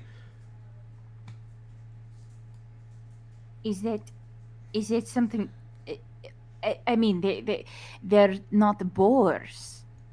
No, they're people, so they'll turn them into something worse. That could happen to people. Well, sure, like demon stuff. Come on, I can't be the only person who's ever met a demon.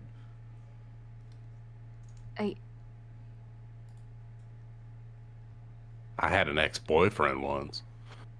Nice. Was he like from the lower planes? That's where I put him.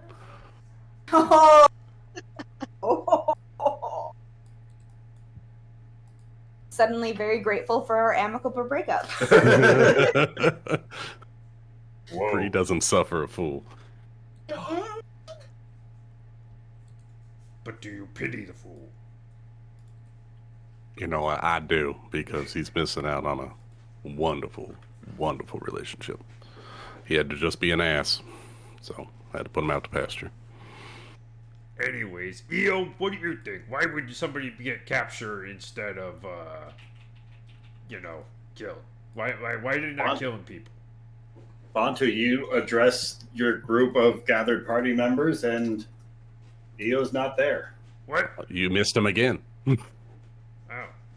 He must have left when Crow fell asleep. Here. I would say experimentation is one, Bantu, another is intelligence. Stealing people. Yeah. Also, a reversal of roles, manual labor. Oh, slaves is a good point. We didn't think of slaves. And if it's Godrod, he wants people to worship him, and he will put people low if he can, especially the tall folk. It could just be a sadistic thing. It might not be anything other than pride or something of that nature. I mean, that would be best case scenario. Yeah, because they'll be alive. Yeah. And if they hurt, like that one thing, if they turned into demon, that's totally another. Yeah. Rian looks to be getting paler throughout this conversation. Okay, I might be wrong. Rian, are you okay? It is just hitting a little bit close to home. With people being taken, it is not a comfortable subject. My people have been through periods of enslavement before, so it is not a happy subject to be discussing. And then with current history, it It is definitely a sore subject. I'm sorry to hear that. That must be rough. It is. I also would like to apologize because I made that call, Rian, and I didn't know how you felt about the situation and what you went through in the past, but I didn't want to lose anybody else today. So No. I do apologize for that. And I don't want this to come off the wrong way, but did it involve goblins? No, it didn't. It didn't. I think it was just the taking of people, right? It is just the involvement of taking the people. Yes. Bree will pat your farm. I understand. We will do everything that we can to save them. Yeah, we will. Yes.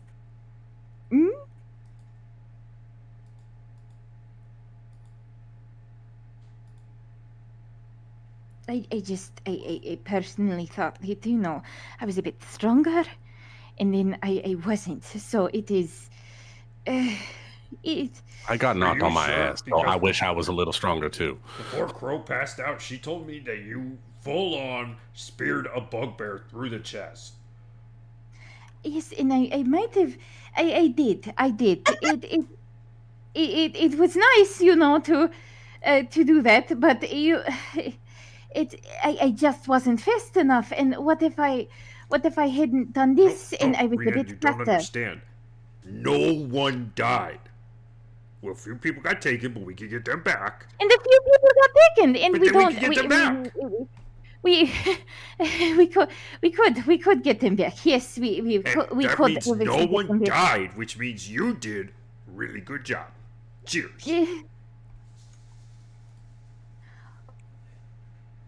I think we need to get Rian another trident.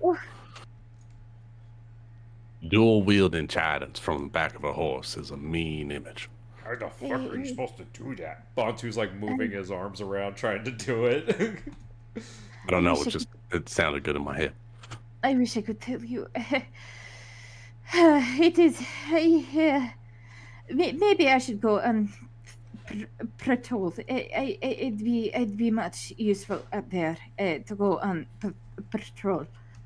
No, you should probably get some rest. It is fine. It is fine. I know somewhat how to take a little short rest on horses, so it is fine.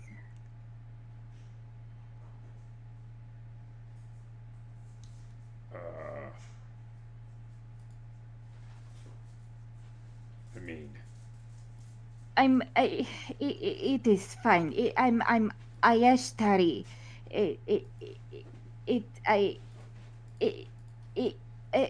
I can do this. When I get too tired, I'll come in. This conversation is a bit uncomfortable for me. So, yes.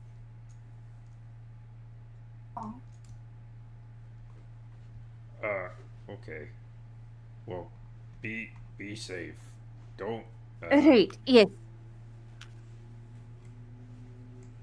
No midnight fishing, yeah. No. It is fine. I'm going to go over to the rampart. I'll be back. I'm sorry. I know that I don't contribute a lot to these discussions. Yes. Sweetheart, you're fine. Why don't you just go get some fresh air? Maybe the night sky will help clear some things up for you. Right. Yes. Mm-hmm. And Rian is going to exit and take position right here. Sorry, guys.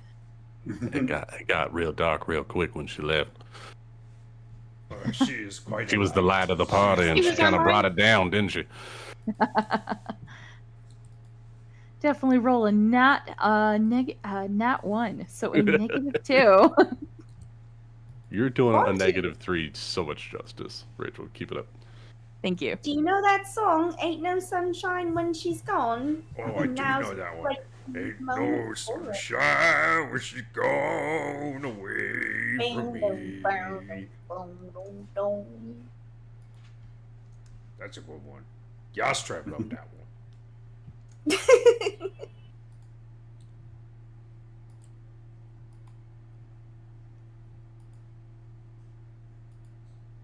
Is the whole party kind of here in the room in the tavern, or well, like Brienne just left, right? Everybody but Eo and Rienne just left. I think I talked Yas into bed because he said he was falling asleep. Oh, that too. Oh, okay, I see. Me, Bree, Seneca. Crow's passed out. Crow there. She right there. You know, she's all fluffed up there in the corner. Hey, quartermaster. No, that's she princess. Corner princess. Princess. All right. I'm going to go get one last report from the guards. Make sure the rotation's on, even though people have died today. Oh no, wait. We lost no one. No one died. I'm just gonna do some last minute checks. Make sure everyone's all right. Anyone who needs healing, who hasn't asked for it, make sure they've got it, and make sure the rotation's going all right. Should we send out a patrol? Or anything of the sort. Yeah, I don't know. Probably. Any scouts of the sort? Yeah, I'll send out one scouting party, and hopefully they'll be back by morning. Yeah, if you check in with Jasper, I think he was literally about to do that before the goblins attacked. Oh, Jasper's the man. All right, he's on it. But yes, I'll do one last circle of the village and make sure everything's to rights, and then go. I'm gonna go sleep with Kobak in his stables. I know that sounds weird, but frankly, I miss him, and we're great snuggle buddies, and I want to make sure he's all right. But I'm so glad we all made it through the day. You were all very brave. I didn't see it all, but from the stories I've heard, and she's gonna sheaf through her notebook of papers and all the notes she's taken from the stories everyone brought back. It was quite a fight, and if they come back, they have something to contend with, for sure. Mokhtar Ogar, Shikari. Means? Oh, it means, like, victory or death. But it's like a battle cry, I guess. You know how you can sometimes say things, like one thing can mean two things? Kind of like that. I'll have you write it down for me and spell it out and explain the origins of the words and everything, but we'll do that on another night. How about that? Okay. Go to the World of Warcraft wiki real quick. And with that, Shikari's gonna say good night and go out and do one last round of the town and make sure everything's good. And you find everybody finds that wherever you're traveling throughout town, you are getting nods of recognition, like pats on the back, like people are coming up and shaking your hand and giving you praise. Some people are just leaving a loaf of bread in your hand. Other people are walking by just handing off a cooked potato. People are happy to offer up what they have. It's not much, but they're very grateful that nobody died, and that's way better than any other of the goblin skirmishes that have happened so far. So that's spectacular. Awesome. Shikari's going to, because she's a teenager and she's always hungry, eat the cooked potato, but save everything else to share with her friends. If a villager happens to have a spot of butter and salt to part with, she will accept it gladly.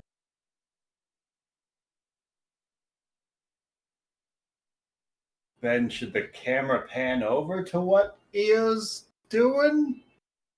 I mean, if it wants to. Sure. What's going on with Eo? So, Eo has gone out. He's, he has stayed invisible.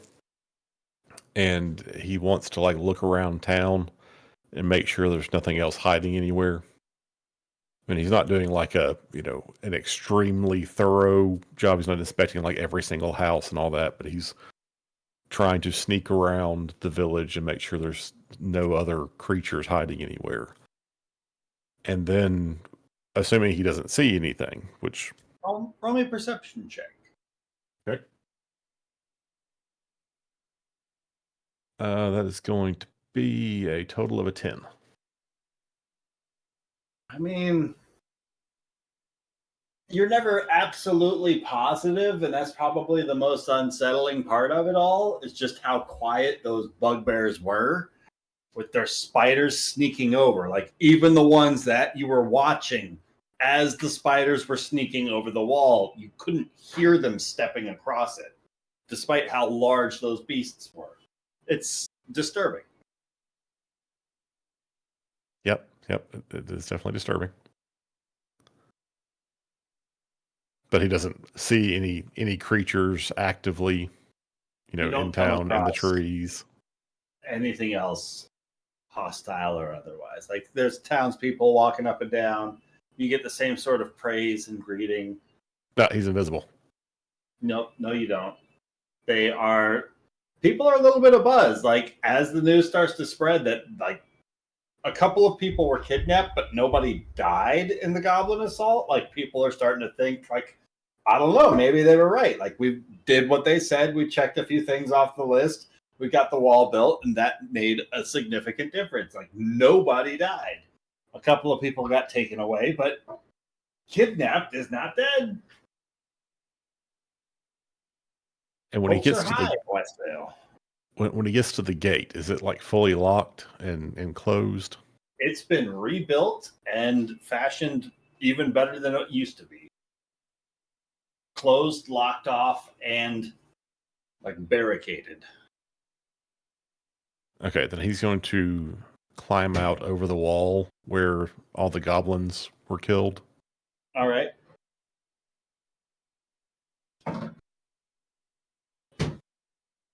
And there's no bodies left, right? No. But is the ground still like blood soaked or anything like that? Yeah, there's like evidence of combat here. Some people have gone through and cleaned up some of the areas. The pits have been covered again. Reconcealed, I guess is a better way of phrasing that. Reconcealed, not recovered. He wants to try to gather up any remaining bits, any evidence, anything that was carried by or part of a goblin who was killed here, or any of the bugs that were killed here. You start scooping up some of the odd bits and bobs. Including like blood-soaked ground, like any dirt that has been clearly blood-soaked. An entirely severed goblin arm that is on one of these barricades here that is continuing to writhe and wriggle but it's stuck in the barricade, kind of pinned there. In a way that we'll definitely recover that. To loosen itself. Wonderful. And then he's going to move far enough out with that stuff that he's confident he couldn't be seen, and he's going to like hide behind like these rocks or something so that the people in the town can't see anything. And he's going to like pile all that stuff up in front of him. Mm-hmm. And he's going to take his dagger and start cutting some sigils in the ground around the pile. And he's going to summon this dark black purple flame and burn it all. And like stare into the smoke as it comes up. Lovely. The smoke and the flame starts to burn a little bit, and as it does,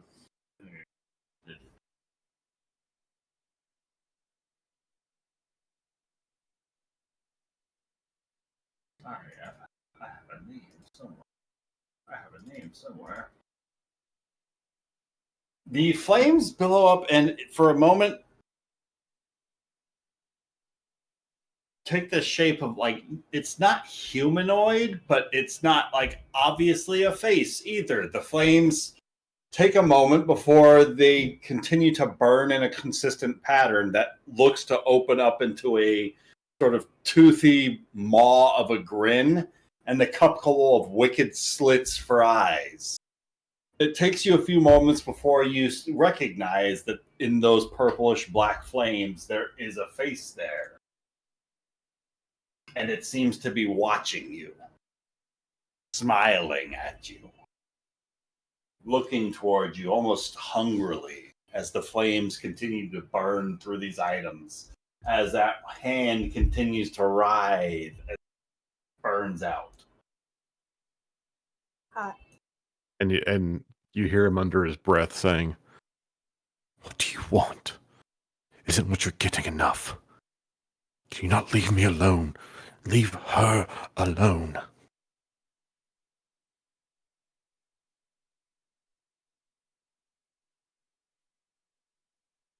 And then the camera cuts away.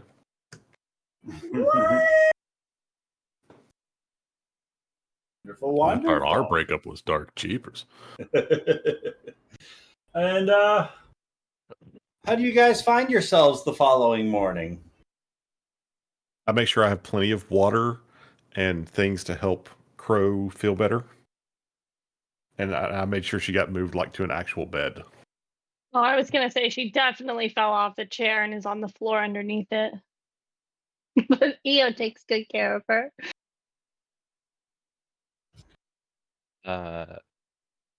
Yas is gonna wake up. Sorry. No, that was a good question, Amanda. Was that a long rest then, is what we hear?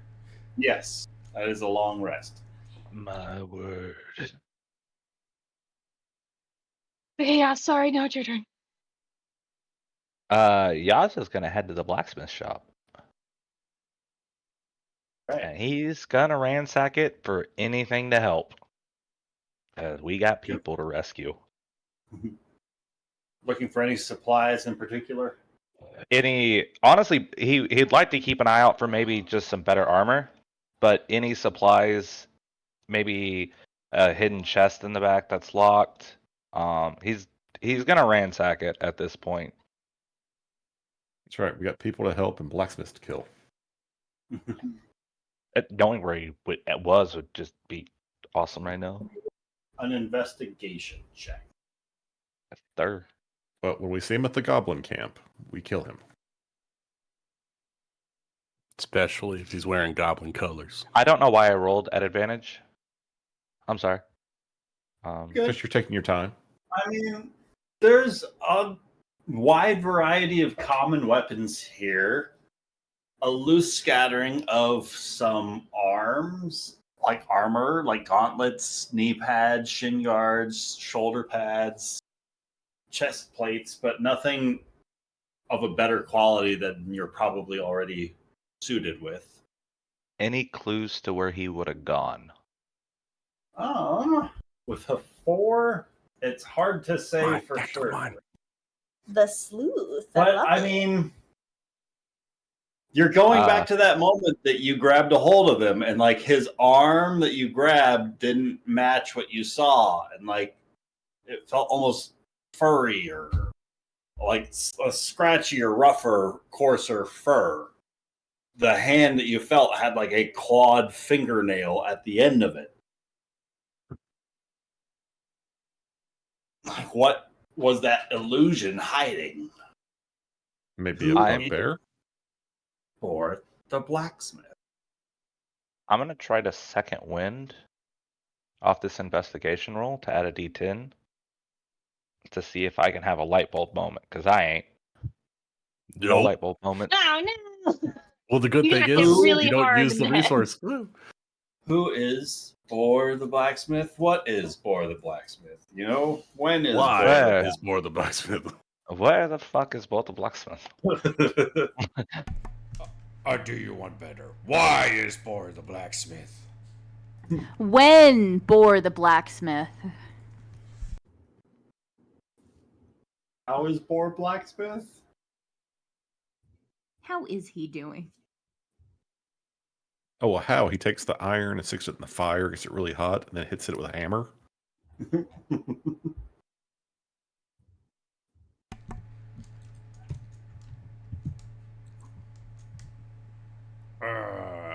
Bantu is going to report to Shikari and ask her what things on her checklist need doing. Something need doing? And as Bantu heads over, Io's going to follow him. Oh, hey, Io. Where'd you go last night? Oh, well, I wanted to get back out there and patrol. I wasn't as tired as I know some of you were, so. Yeah, you didn't look like you got a single scratch in that fight. No, I was lucky that way. I did a lot of running around town trying to find Crow and find someone to help. Hey, And you must be some kind of badass to not get touched in a fight. well, I never got that close to any of the actual enemies. Doesn't make my statement any less true. But Shikari, I wanted to tell you this last night. I didn't get the chance. I owe you a great debt. I don't know how I could repay you or Rien or Yas. I don't know what would have happened if anything had happened to Crow. So thank you. If there's anything I can do, anything you need, you just let me know. I don't have great skills, but if you need a tea or your bed made or me to carry anything, I'd be happy to. Well, that actually brings to mind. I was recently asked by Bree to start giving some tutoring lessons, and frankly, it's one of the tenets of my order is to share knowledge, and I'd really like to be starting to do more of that. And with all the fighting and the commotion and the strife, it's been really hard to focus on just teaching and sharing knowledge, and that's such a key part of being a librarian. So would you mind just if there's anything you want to learn or something maybe we could read together about or anything along those lines, would you be willing to maybe not be a student but maybe learn something new with me, or sit down and maybe we could even just start a book club or something, read the same book. I have a few in here on style, serving, and etiquette, but I also have some more adventures if you'd like to start exploring some fiction and maybe, have a space for your imagination to run wild, given that, your day-to-day is very practical and you spend so much of your time caring for someone else. Maybe you can, escape into an imagination or something like that. It could be fun. Anything you might want to learn. I would love to sit down with you and try and think of something that we might study together. Would you be open to that? Something along those lines? I could repay you saving Crow's life by learning from you. That hardly seems like something I would be doing for you, but if that is what you wish, of course. I hope you know you would be filling my cup tremendously. And she's sort of vibrating with excitement, and her tiny little kobold fists with their claws are kind of clenched, but she's also trying to be chill, but she's also sort of just shaking with excitement of let me teach you something. Wagging uncontrollably behind her. I wouldn't say her tail is wagging. I would say her tail is actually very, very still and pointed upright. It's just standing behind her, and it's almost like radar. She's ready to feel the pulse of the moment, and she's like, is he responding well to any of these suggestions. Languages are no, not that one. I'm waiting for the one that he's gonna like. Well, the mistress's family was kind enough to give me the rudiments of an education. I was a farmer. I had not learned all that much before I came to them, but I've always been fascinated by history. You said you had tales of how things used to be.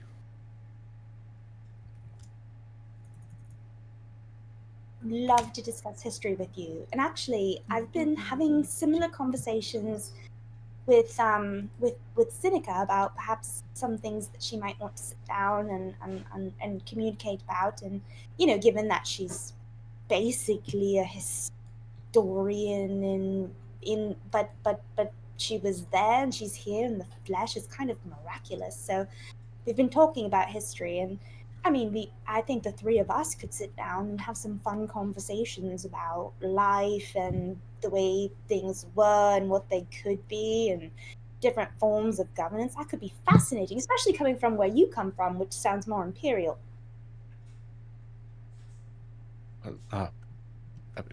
That would be wonderful, and I would not want to impose on you any further, but the mistress said to step away from her studies, and well, she was just beginning proper etiquette for a noble, and was beginning to work some on her languages. Would you be able to assist her with that? I'm not much good at trying to teach her. She's gonna sort of squeeze her eyes shut and shake really hard for a second, and then she's gonna be cool, you're good. And then she's gonna say, I think I could help with that. Yes. I think that's something I have a few books on. I could probably share some knowledge on that front. Whenever you're free, just maybe every night for about 3 hours for the next 6 months. Good. We'll just pencil that in. Yeah, as my duties allow. Excellent. Okay, well, I'll start organizing some lessons and some readings. And remember, you're doing this for me. It's a gift. It really is. I'm so excited to do this. So, And if your mistress ever wants to come to a lesson or chat about things, I'm more than happy to accommodate both of you in the lesson. Well, thank you. That is most kind of you. Hey, do you think we should leave today to go try to rescue those people? Have the scouts come back with any reports, Ryan? Going around talking to Jasper, the scouts report back that the goblins look like they are making their way southward to join up with whatever group is gathering there. Seems as though they took off with a couple of prisoners that they did, and either intending to keep them alive or intending to interrogate them elsewhere. They are, as far as the reports go, they continued to move through the night with the prisoners heading south along the river.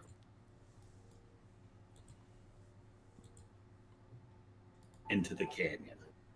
Okay. So one of the things Shikari would have done that morning is wake up with Kobak, hang out with him a little bit, feed him, make sure he's cool. Then she would have tried and do some rounds before she met up with Io whenever he caught her, perhaps walking around the town at the same time. Mm-hmm. So she would have hopefully have gotten that knowledge, and then after meeting up with Io, walk back to the tavern. Mm-hmm. Is that where everybody is? Probably just now be coming downstairs. And Io and Bonto were walking with each other. Yeah, I was walking with Bonto to go find you. Oh, okay, so we were all together. Okay, cool. So I've told you that, and then, so I'll have basically said what Ryan said. Let's go back to the tavern and make sure we can, get together with everybody and see what they think. Should we bring the captain of the guard to be part of the conversation in case he can tell us, what sort of resources he can bring? Well, I mean, these people don't have really much, and they need it here.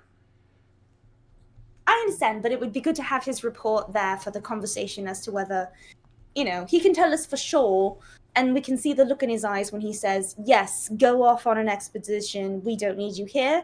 And if that's not the truth, we'll be able to see it in his face. It's always better to ask someone a question in person. Huh.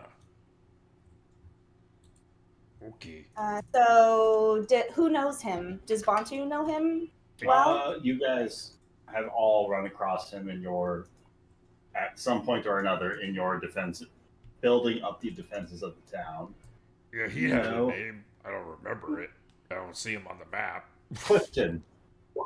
It was Clifton, obviously. Clifton, head of guards. Clifton. I'll scribble down a note. Guardsman. Meet at the tavern discussing strategy, and I'll hand it off to like a little kid passing. This is for Clifton. Please come report. Send it with haste. And then she's gonna take out a penny and give him a penny. All right, miss, you got it. And send him a note and have them meet at the tavern. Does that work where you come from? What? Paying someone to send a message? Absolutely. Does it not work for you? No, man, they just take your money and laugh at you. I think Bantu, surely they wouldn't laugh at you. You'd kill them.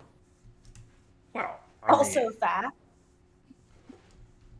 That's why I'm just saying, that's why I'm amazed this worked where she come from.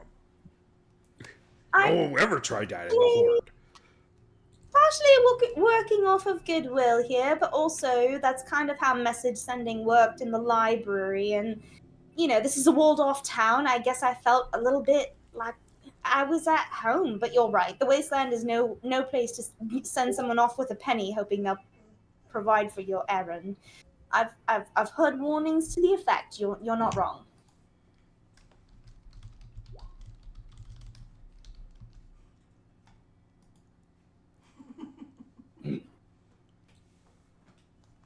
And they'll go back to the tavern. So you guys run into Yastrev. You notice he's not wearing the same getup anymore. He's wearing a bit quieter, but sleeker looking suit of leather armor. Where'd you get It that? doesn't look to be nearly as battle scarred. Pretty freshly made. Newly minted. Yes. I found it in the sorry. blacksmith shop. It's pretty much free game. And oh, I forgot about Boar. I don't know. I tried to find clues, but I'm not the best detective. Feels like we should go south. You feel like going and rescuing people, Yas? That's why I'm wearing this. A little bit quieter, maybe a stealthier option. Where's Rien? Does she make it back in? I've been here the entire time. Oh, shit. Jesus Christ. Are you feeling better? Not really, but going out and rescuing the people, it does. Sorry, I have a crick in the neck. I spent. Can Bantu be like sweet in Atlantis and just like pick you up and crack your neck? Oh, you should ask for consent. Nah, just go and do it. Love it. Oh, goodness. Oh, I can help with this. I got you. Oh God. Never I hope do that it. was her neck. Never do that. That is actually better. Thank you. I spent the night in the tower over there. So I didn't get too much, but I had Iftia to give me company.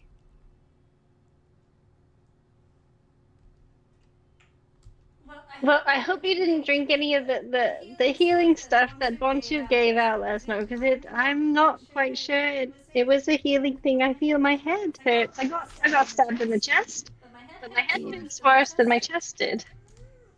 I believe that it is. When he said healing, in this case, he meant it ironically, which is often a way for people to say something when they mean the exact opposite. It is often conveyed by tone. Well, I mean, you got a good night's sleep, right? I don't really remember. Then it I worked. believe Yes, that You're what- healed. see, mistress, that is what you most needed, was a good night's rest. I believe Now- what it was might have been alcohol or a strong ale. I tend, or at least, the people in my village tend not to drink something like that when we have stuff to do. I'm not judging you. That is why I didn't have some last night. It wasn't good. I'm not sure why people would drink that for, but like that's what wine is for. This stuff, I'm not sure what it did, but it hurts now. But you said, wait, we're going south? I thought we were gonna like break up the town and just be happy here because we survived, and we could just stay here and make sure that we're safe. Well, mistress, the very first thing we're going to do is going to take you back to the inn. We're going to get you a nice tea, some breakfast, and then we're going to discuss commencing your lessons while we travel. My lessons? Well, I thought we left those back at home. Yes. Well, I know it's your parents' dearest wish that you continue your studies. And, well, it turns out the Shikari has quite the library. Even Did someone name and also library? Hi! I'm so excited! I'm so excited to read with you and talk with you and learn with you. This is going to be so exciting. Can you run a little lower? Because my head still hurts really bad. But are you not feeling all right? And she's gonna step forward and she's gonna take your hand and she's gonna put her. She's gonna say, come. Could you lean down a bit? And if you will, lean down close enough for her to touch her fingers to your temple. She will listen. She's gonna place a cooling hand there, and if I can just do this with a medicine check, but I'm willing to expend a spell slot just because. I just want to like what? To touch her temple? That's a to free. do a cooling hand and sort of like massage her head a little bit to like dispel her hangover by touching various pressure points that are just so. Do you have lesser restoration? Trying to see how much I can get for a medicine I check. can tell you right now, those hands don't need magic to cast the lesser restoration. Bond 2. A 13? It feels nice while she's rubbing it, but like whenever she stops, you notice that she stopped, and then it kind of feels like it's throbbing again. Noticing that that's not enough, I'm going to go to.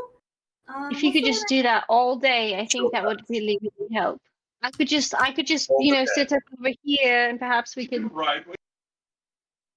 I mean, we could just sit here in the inn, and maybe we could venture south tomorrow.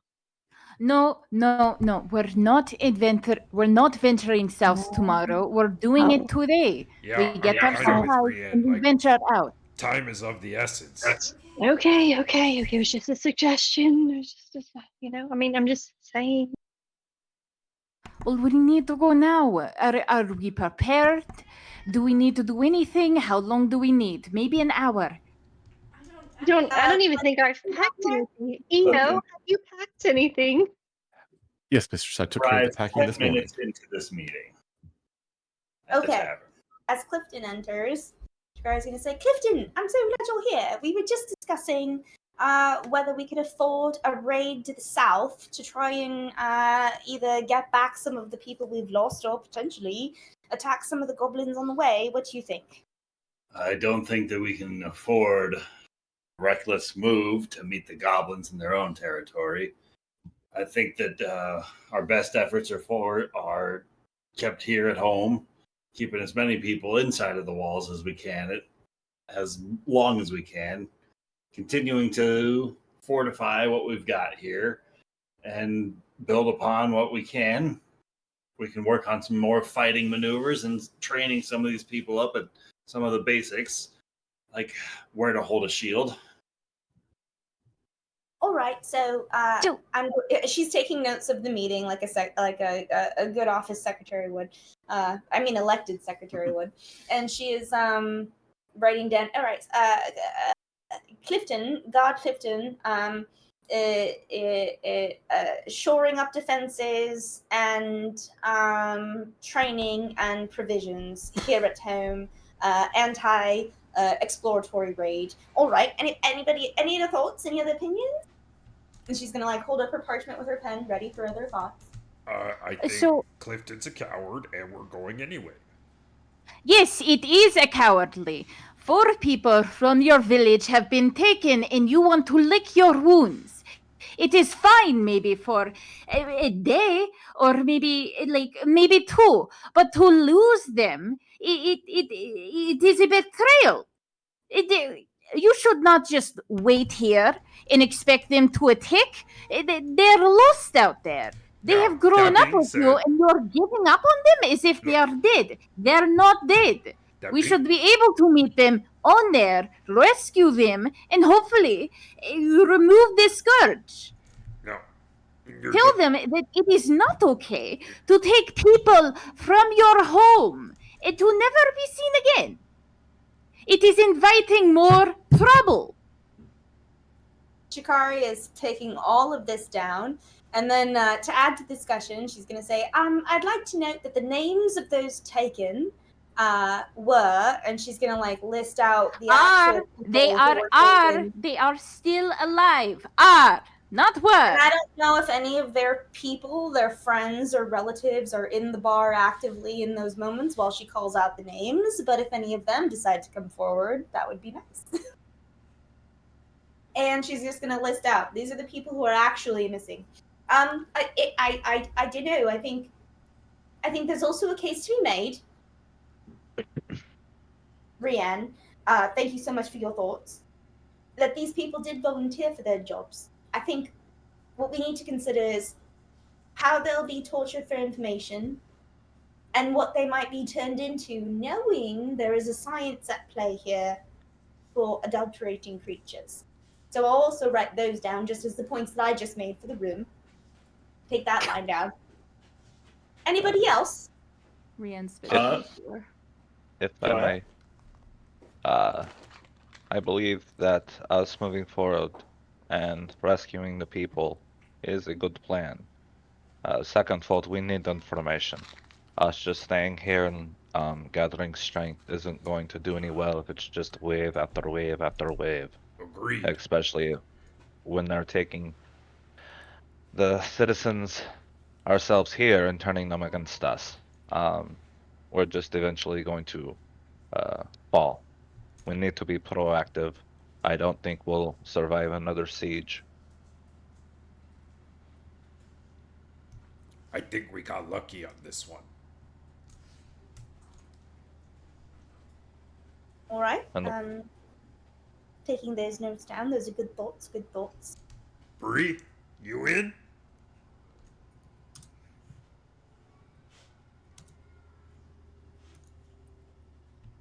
So Bree's out. Bree BRB. Bree's in. How many people are in the bar this morning after a giant party and things the night before? Lots of drunk people waking up in the super, or were there efforts to make a gathering of people here this morning? Like, word was spread out? as we were going through the town, we were asking for updates. We were If you were actively, asking for the town to gather here this morning, there's going to be a showing of people. If you guys are just here, then we're asking for people. I think that would Okay. would have been a great decision too, as we were being like, "How are you doing? What do you need? What's What a going great on? How do you feel? What you lose?" There's about 30 people gathered here in the bar. All right. What was the main guard's name? Clifton? Main guard is Clifton.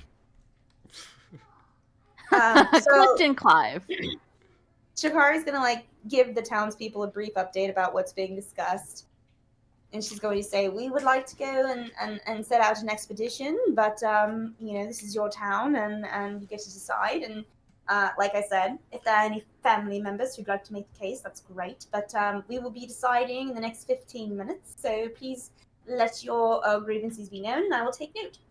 An elderly human woman steps forward and says, I don't it's fair that all the guards should leave their posts here to go look for somebody else that got taken by bugbears. There's no need for us to all get out to risk our lives just because they've been taken elsewhere. Who's to say that they weren't eaten by those spiders already? It wouldn't be all the guards, it would just be this party here. Your regular town's guards would stay exactly where they are. You wouldn't lose anything, except for these people who are strangers and have only been around your town for 3 days. I noticed you didn't write down what I said. I definitely wrote it down. Don't you dare corner me with a yes and prospect. I wrote it down. All right, just making sure you wrote it in all caps. What about Shikari makes you think she wouldn't have written it down, I ask you? You didn't say it out loud. As I write it down, I talk to her because I can fucking multitask. She sits back down. Why would he write something down that was so stupid? Another point. You need to stop having such good charisma because you should have terrible charisma. Stop it. Oh, God. It's okay. I think insulting people to their faces, pretty low charisma thing. To the point, I believe also if we could manage to gain mounts for the party. I know certain party members already have some, but if anybody here would be willing to lend us some horses, we can make this even faster. Well, how many? I've got a riding mare that I'm not making use of. And I've got a lame pony. He's a bit slower, but you can make use of him. Any donations more would be than that? appreciated. A lame pony? That's not going to do us any good, yes? I could ride on that one. On the other hand, I think that a pony might be exactly what would be good for me. You have to remember, a lot of us are under 4 feet tall. It might help just so we move a little faster. Four of us are. We need at least 4 regular-sized horses. I've got Kuba on one horse. I forgot about your guys' 2 mounts. We just need 1 regular-sized horse. We're good. Go back and yeah, we've got options. They're not on this map. We don't have to that's go why I on forgot about foot. them. No, that's okay. So with your mounts aren't on this map, so I'm forgetting their names. Torrent and Kobak. And we have. What did you name your horse, Rian? And do we know whose horse it was? Or did you actually buy it from them? I don't think you need to ask so many questions. My bad. Are you saying this out loud? Yeah. I haven't said that to Shikari yet. I mean, it's so bizarre. I went looking out in the stall for Iftia, and the stall was empty. What? That's amazing. It's like the horse is already gone. Maybe those bugbears took it. Maybe. That must have been it. It must have gotten out. We'll look for it while we're out there. Okay, cool. So we have your mare. I can write that. And then we can double up smaller folks with bigger folks. The pony you can make use of. And we'll take the pony. All right. Appreciate you, townsfolk. Good luck. If any goblins come back while we're gone, I believe in you. You can do it. Break. The comment section closed. Thank you, townspeople, for gathering. There's a remaining crowd. Hold on. Chance to speak. We want is heard as a gathering of about 45 people start pressing up and surrounding Shikari at this point, all voicing their opinions at the same time. She is going to sit there and say, "You all go along. I think I'll stay here and keep track of the town and take all these comments." All right, you have 1 hour. Everyone form a line! I'll only take comments from the person who is standing right in front of me here. And she's going to make a point in front of her. Well, good, because I had a few more things I wanted to say. You're done. Lady's Thank you, that. She's excused and escorted out from the tavern. And I will take 16 notes in my own shorthand of each and every single person who wants to wage an opinion. And if they have any intelligence, I also want that. She's not like just discounting people. She actually wants to know. but she is trying to keep them cornered into a very, very, very specific realm of questions. So she's she's aggressively questioning, but she's also like taking note and listening to everything they have to say. So if anyone has a tip. So to cut down on time, you guys end up with supplies for your trek, as well as all of the barding that you would need for these additional animals. Okay. And I would like to also have maybe said something to the opponents. If I can do like a mass charisma check to the people who were like obviously opposed to us leaving, basically being like, you know, your neighbor, yeah, their daughter's missing. They bake your bread, kind of thing, to like remind them why they should think about it, why they should care. Roll me a persuasion check. To try and keep the rest of the town from freaking out. 17. I don't like that you repeated that. Okay. And so that's the best Shikari can do. Okay. Wonderful. As you document a number of comments, some of them are useless and no good. Others are very strange and bizarre. You get a number of tall tales about all sorts of strange spottings of people spotting like Bigfoots out in the woods, aliens up in the skies, dragons over yonder mountains, goblins in this point of the woods. Interesting. How bizarre. How bizarre. How bizarre. Other people offering up foodstuffs, tack. Anyone with tales on Boar the blacksmith? A couple of people mentioned that they had seen him heading out of town the day before. One of them thought it was strange when he was causing a commotion with one of the smaller girls.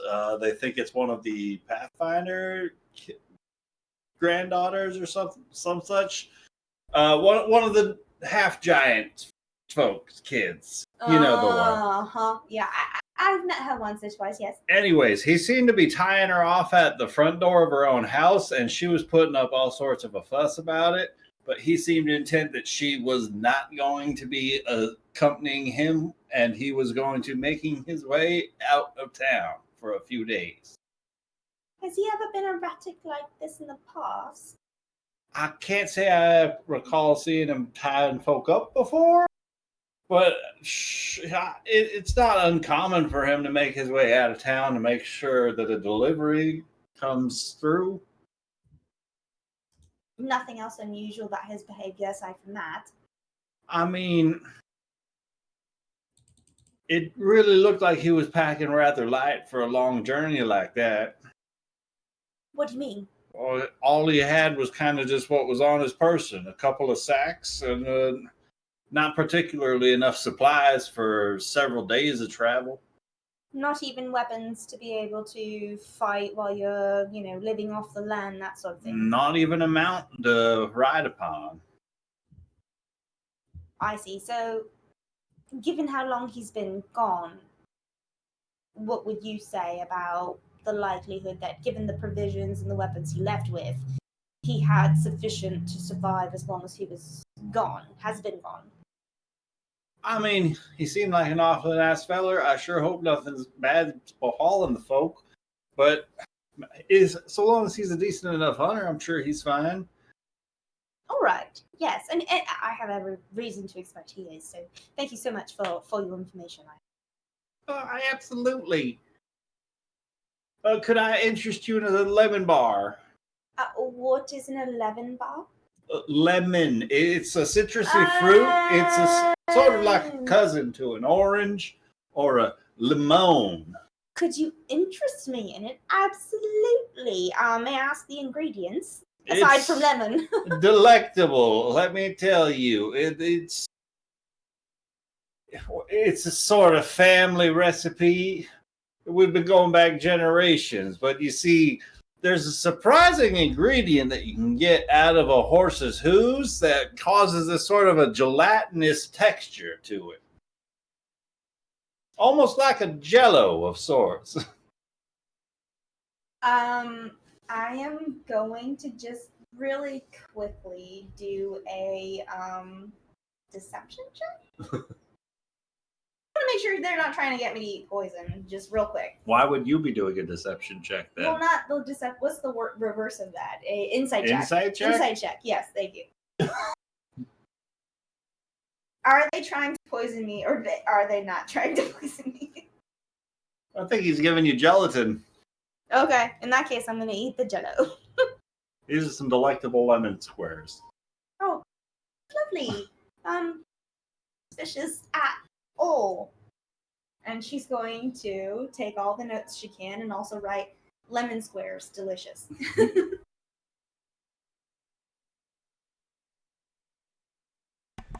Who on earth puts Jello with their lemon squares?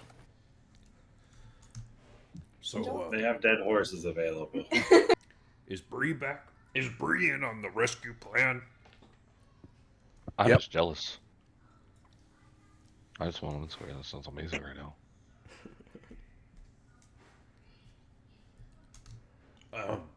Anyone got any actual good ideas on how to rescue these people? I was thinking maybe of a stealthier option. Even if we couldn't rescue them, we could get information. I'd really like to rescue them, but we need to plan for both options. I know rescue them is plan A, Rian, but yeah, good idea.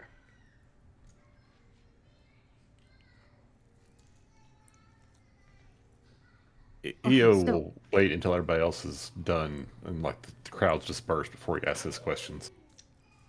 So the tavern starts to filter out as the meeting sort of adjourns. Shikari starts taking the comments from everybody on one side of the room, and EO kind of filters the party over towards the other. Gets a little bit quieter on this end. I hate to ask this, but it's been on my mind. Don't bugbears eat people? Oh yeah, sometimes. You gotta do what you gotta do, right? I was afraid of that. I just don't know that everyone understands that, and Meeting the tavern adjourned. I think that, well, we may be best prepared for what we might find. It's not a reason not to go after them. We absolutely should go after them. In fact, it gives a certain urgency to it. But, well, I once heard this story. A group had traveled many, many leagues, set upon by bugbears, and 2 halflings were taken from them. They were chased night and day and night, across many leagues, always fearful that what they would come upon was simply their bones. And it was purely the infighting amongst the goblins and the bugbears that saved the poor halflings, but they were rescued in the end. We still have hope. And if there's no hope, there's at least vengeance. Gotta go south to do both those things. Great speech, man. That was fantastic.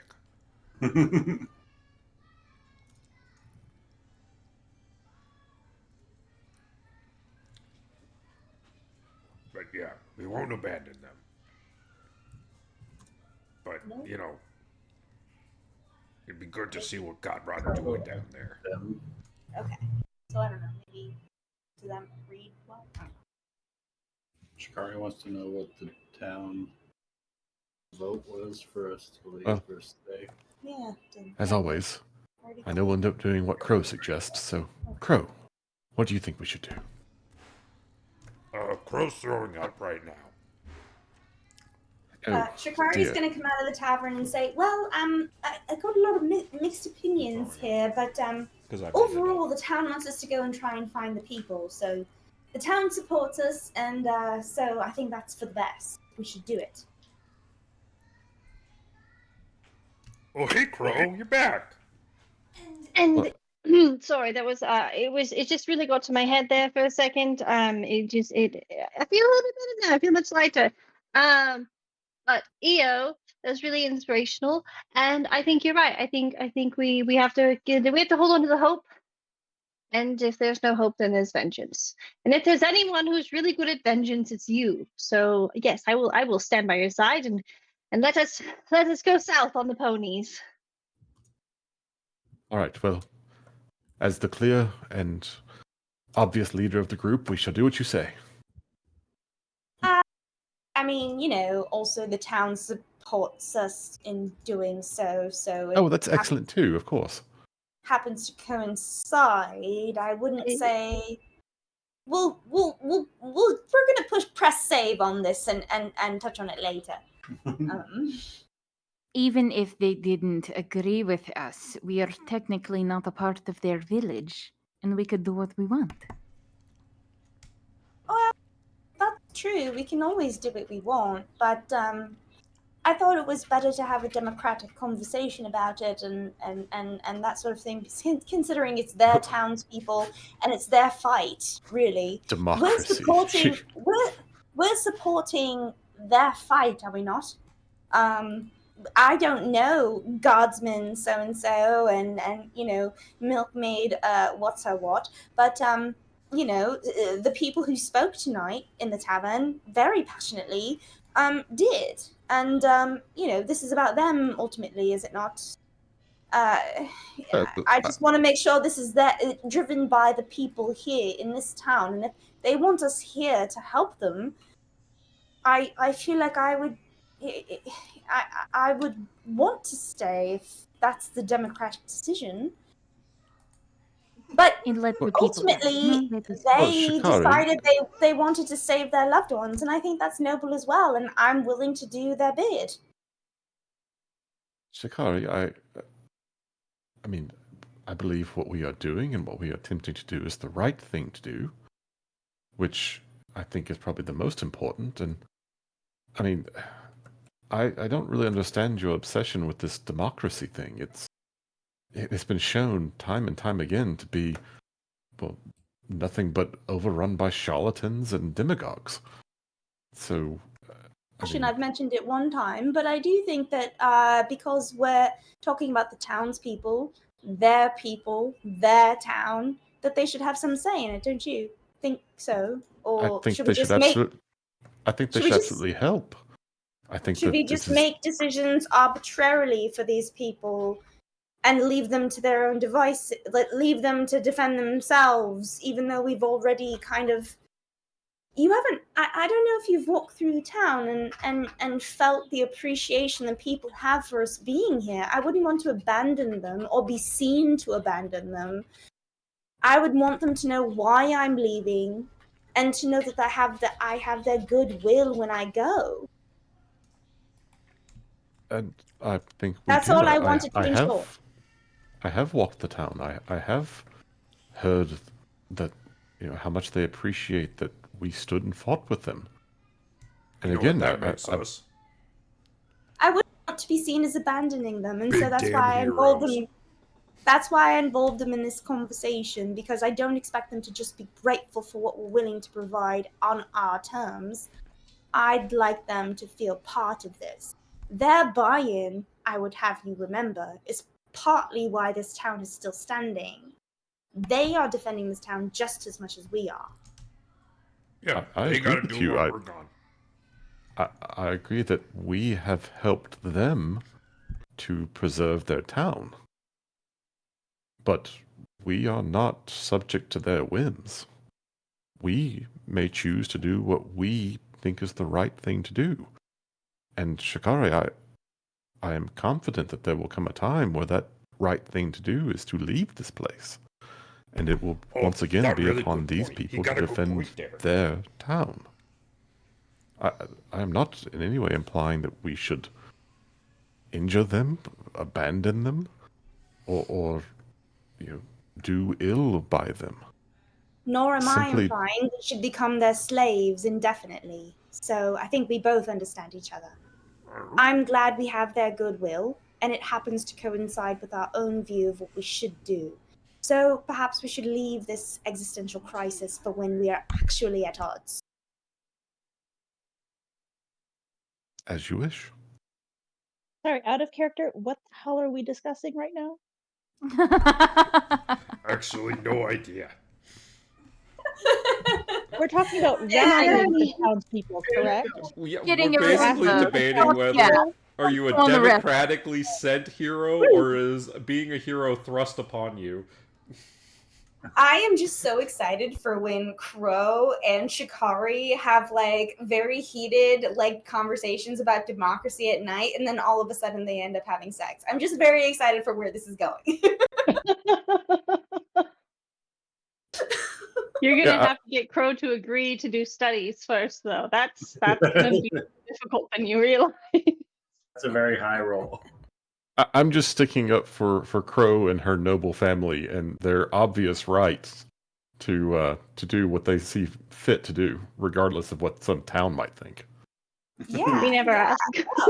What is the town voting? I think that probably knowing that you are doing something, even though you're an autocrat, that coincides with the will of your people is what would probably keep people like Crow from having to live as nameless princesses in the wasteland. Because I'm guessing if things were cool at home, she'd be there. No, the only reason we even got on this tangent is because we had the yes and role play of all the townspeople airing their grievances. And I thought it was and I still think it's valid. Like Shikari would want to know how the town thinks about its own defense. Want us to be thinking that we're like, the demigods over this, small town that we just happened to stumble upon, that we have essentially goaded into being overrun by goblins. We bear a responsibility here, and part of that responsibility includes listening to the people whose lives are going to be directly affected by our decisions. So that's why that's what Shikari is thinking. She's read enough books about like war and the people who live there and all those different things that she's like thinking about all these different things, but at the same time she has no idea what this looks like in practice, which is why I love that Ryan made her listen to 30 people in a row. Because that is so Parks and Recreation, a town hall meeting run amok. Like that's what I was imagining it as, and I was like, this is perfect, and this is exactly the can of worms Shikari would open because she's naive like Leslie Knope. It was very Leslie Knope. Mm-hmm.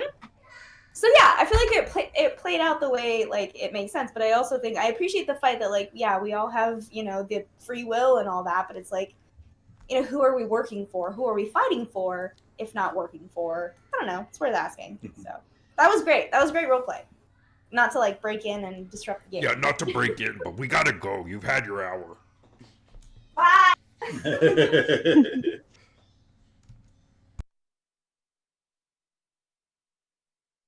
Well, lovely. So, Bontu's gonna sing a song for the montage. Making my way down south. Faces past and I'm homebound. I don't remember that second lyric. What's the second lyric? Making my way downtown, walking fast. Faces past and I'm homebound. Faces past and I'm Do-do-do-do-do-do-do. homebound. Thank you, Ryan. That was it. Do-do-do-do-do-do-do. Do-do-do-do-do-do. And I want you, do-do-do-do-do. And I miss you, do-do-do-do-do. And now I wonder. Anyways, that's, the travel montage song. I'm wondering why I had to do lyrics? studies. What was that about? Well, Mistress, I wanted to express my thanks to Shikari and to Rien for their protection of you during the assault on the town. And Shikari has a very interesting take on thankfulness, and she would like nothing more than to teach us. That's way worse. So I know how appreciative you are of what she did, and Yeah. I thought that, your parents did want you to continue your studies. Yeah, So- they want a lot, which is great. But I just, I thought, since we're dying from goblins, that maybe studies wouldn't be first on Well, the. Who knew we'd run into a librarian? But just think, you can you can do something to thank a person for something they have done for you, and you get to study, which your parents will appreciate. So I think it's a win-win. I think the fish would have been easier. I don't believe that would have worked for her. She doesn't like fish. Maybe we could still just make her some sort of meal and Mistress, I'm afraid you may have to discuss that with her. I don't know that I can, for I am grateful to her, and this is what I feel I must do to repay her. like, okay, I trust you, Eo, and I would do anything that you led me to do because you've taken care of me so far. But it's just, what is it that we're studying? I mean, does it have to be the studies that I left behind? Do we pick right back up at that, or maybe we could find something else to study, something more I suspect exciting. that you could ask her anything that you might be interested in. She seems to have a book about. So maybe just if you think something, I don't know, perhaps she has books on fashion. Maybe I could read the book she has on Rian, and I can study Rian. Yes, that might do it. To teach me how to be a stalker. I mean, yeah, I'll think about it. But right now my head hurts really bad, so I probably shouldn't look into it too hard today. It might last until tomorrow. Honestly, it's feeling pretty intense. We'll see what the day after that brings. That makes perfect sense, mistress. Would you like some water or tea, perhaps? That sounds really quite lovely. Well, since we're leaving, I won't make you set up the tea right away. But maybe when we get there, if we have a moment before we go into the whole Actually, goblin. I think if you were to ride in the cart, I believe I could set up the tea set. It might be a little delicate, but I won't use the good cups. That would be quite lovely.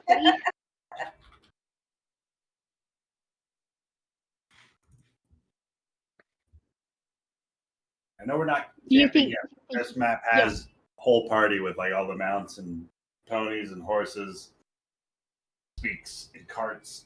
Can I please know the difference between the good cups and the bad cups? I can't leave this alone. My brain's gonna be scratching at it until you tell me. You want to ask? Well, there's like fine china, and then Yeah, there's I have not some fine china that's very carefully wrapped in part of the stuff. It's in and then special there's pieces. some just wooden and tin cups that we also have. Yeah, like Little campfirey ones that are like speckled for some reason with white, and they're like blue metallic kind of thing. They're slightly chipped. They're slightly chipped crockery, so they have the white glazing on the outside, but I love the kitschy stuff you get from like Tombstone, Arizona. All right, cool. This is perfect. oh, never somewhere quite as gauche as Tombstone. Oh gosh, okay. Well, you've encouraged me to use my big words, so That might be the nicest thing anyone's ever said to me. That's twice in one night. Wow. Whoa.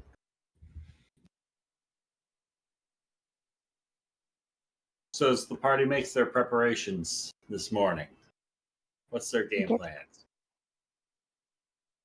Ride fast, ride hard, rescue the villagers. but not too What fast incentive? because my tea set will get knocked over. So who's taking the pony? I will be riding the pony next to the cart. And I guess because we've got the cart, the horse, Rien's on the horse, and the pony There probably was take what another horse. two Isn't there supposed two to be small. one more horse? Shikari I has a thought there was 2 horses. This horse.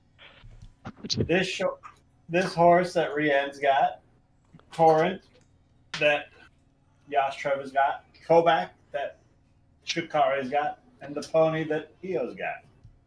I must have misunderstood. I thought that there was like a mare that somebody offered up, and then a pony. I think Ryan's saying that the mare is the horse. Where that- is the one that Rien has? Got it. Missed that. didn't catch that the first time. Without being encumbered? Quick thing.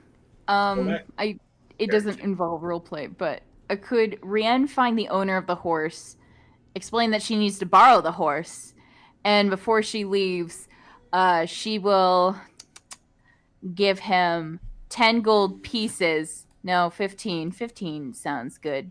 17 just to make it sure. And she'll also hand him 5 fish hooks because she's taking away potentially his source of food, and that seems like are we talking just regular old fish hooks, or are these like fly fishing done up hooks? Yeah, fly fishing. She's made them when she's had downtime. So these are obviously like not just regular fish hooks, but these are like quality. Right on.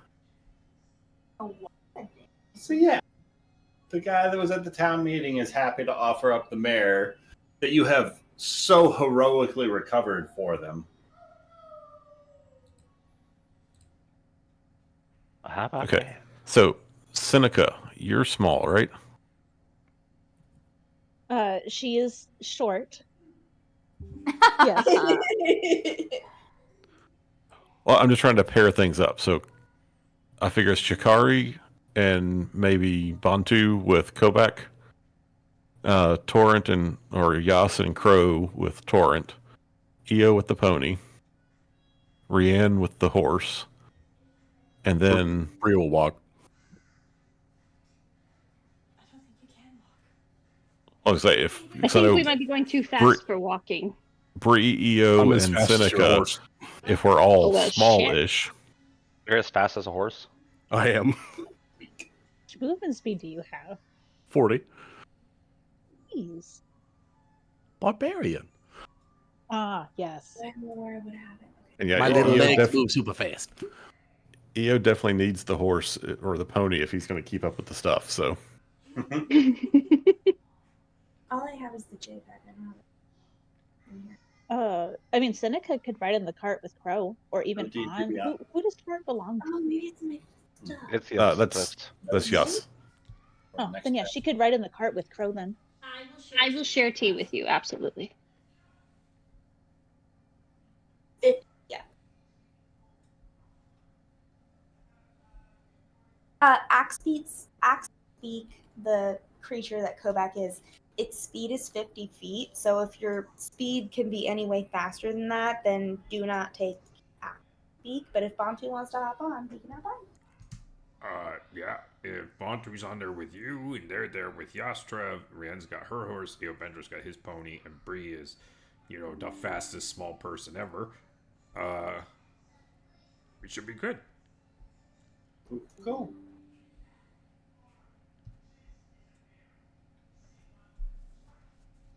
So let's make our way down south. With that, Bro, we'll pour Seneca a cup of tea. Sets up.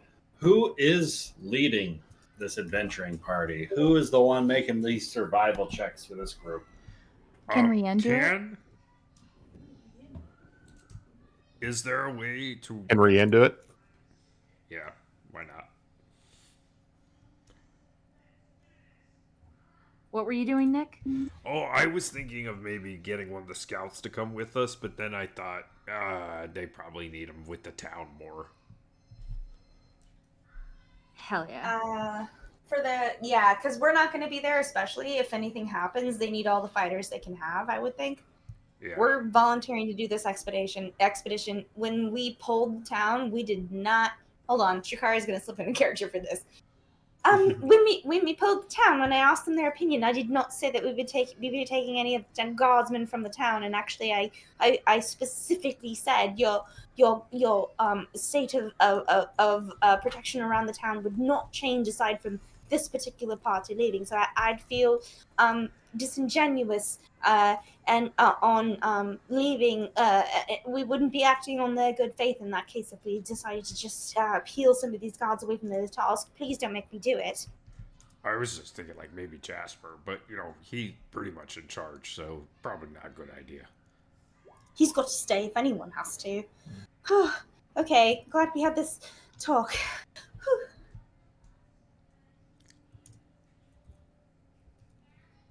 So yeah, Rian is gonna lead the way, I guess. On Iftia. Yes. It is the name of one of the currents that brings us out to one of the many fishing grounds. Wonderful. Well, Rin, feel free to go ahead and roll me a perception check then.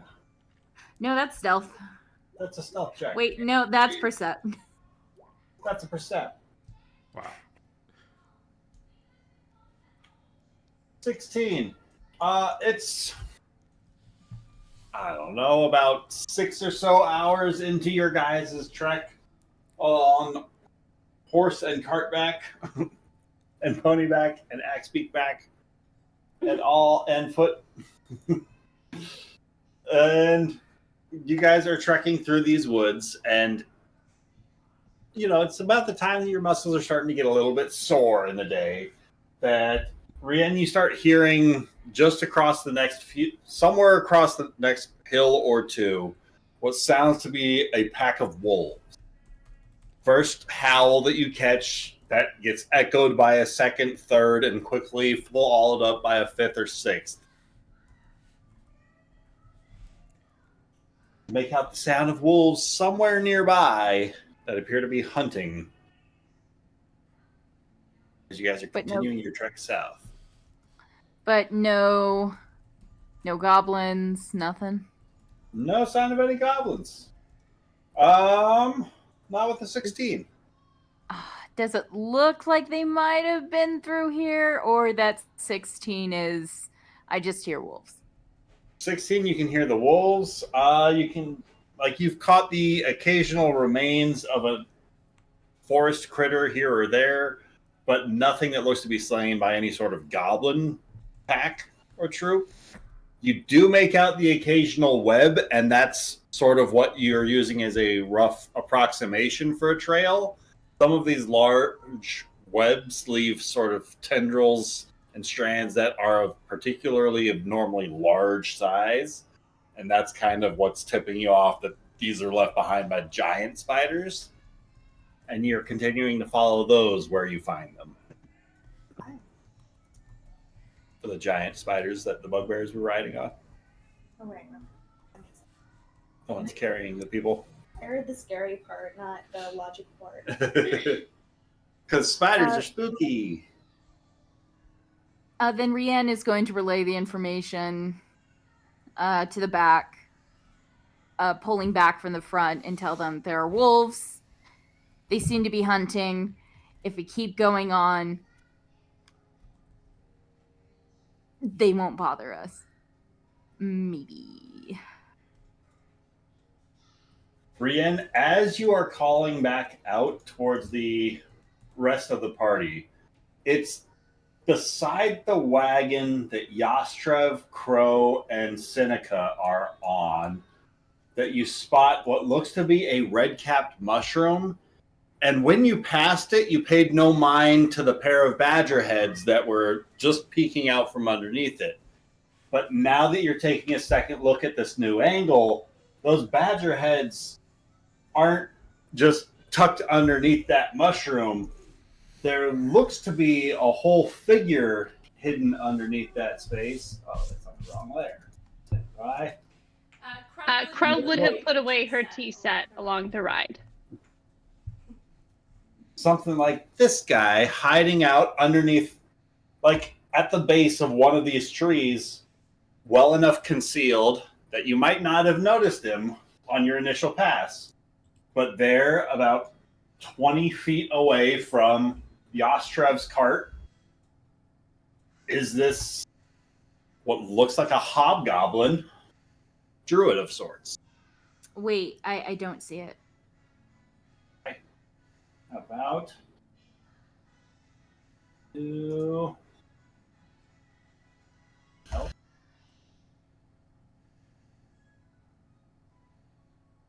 How about if I do that? He's so cute. We have to keep him. And we're just passing him, right? You have already passed him, and he is beside the wagon that Yastrev is pulling, just ahead of the wagon that Shikari is towing. So is he following us or is he stationary? Sorry, Ryan. He is hiding out in a tree. He's stationary. He's at the base of a tree, and if you hadn't looked back at this moment, you would have just thought he was a mushroom that you were passing by. But you see, like, he is like in an almost fetal-like ball, curled up and tucked away like he is actively hiding.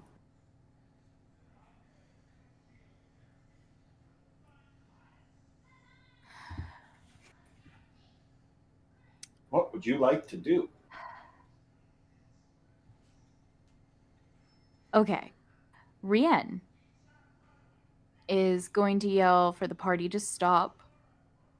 And even before they've gone to a complete stop, she is going to ride back to this figure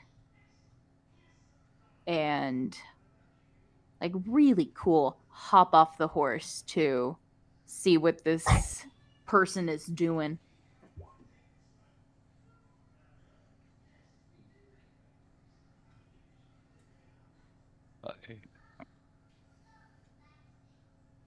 And When also, she you, stops, I'll stop.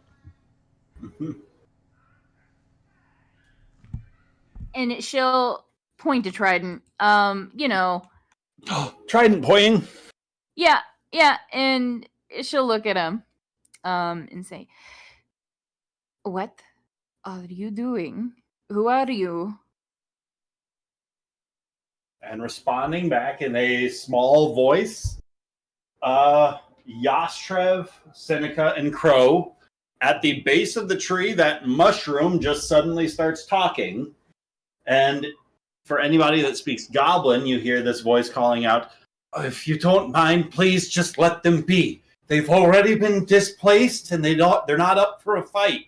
They're just hungry for the evening, and they'll be on their way if you just let them go." Let who go? Wait, he's speaking Goblin? He's speaking Goblin.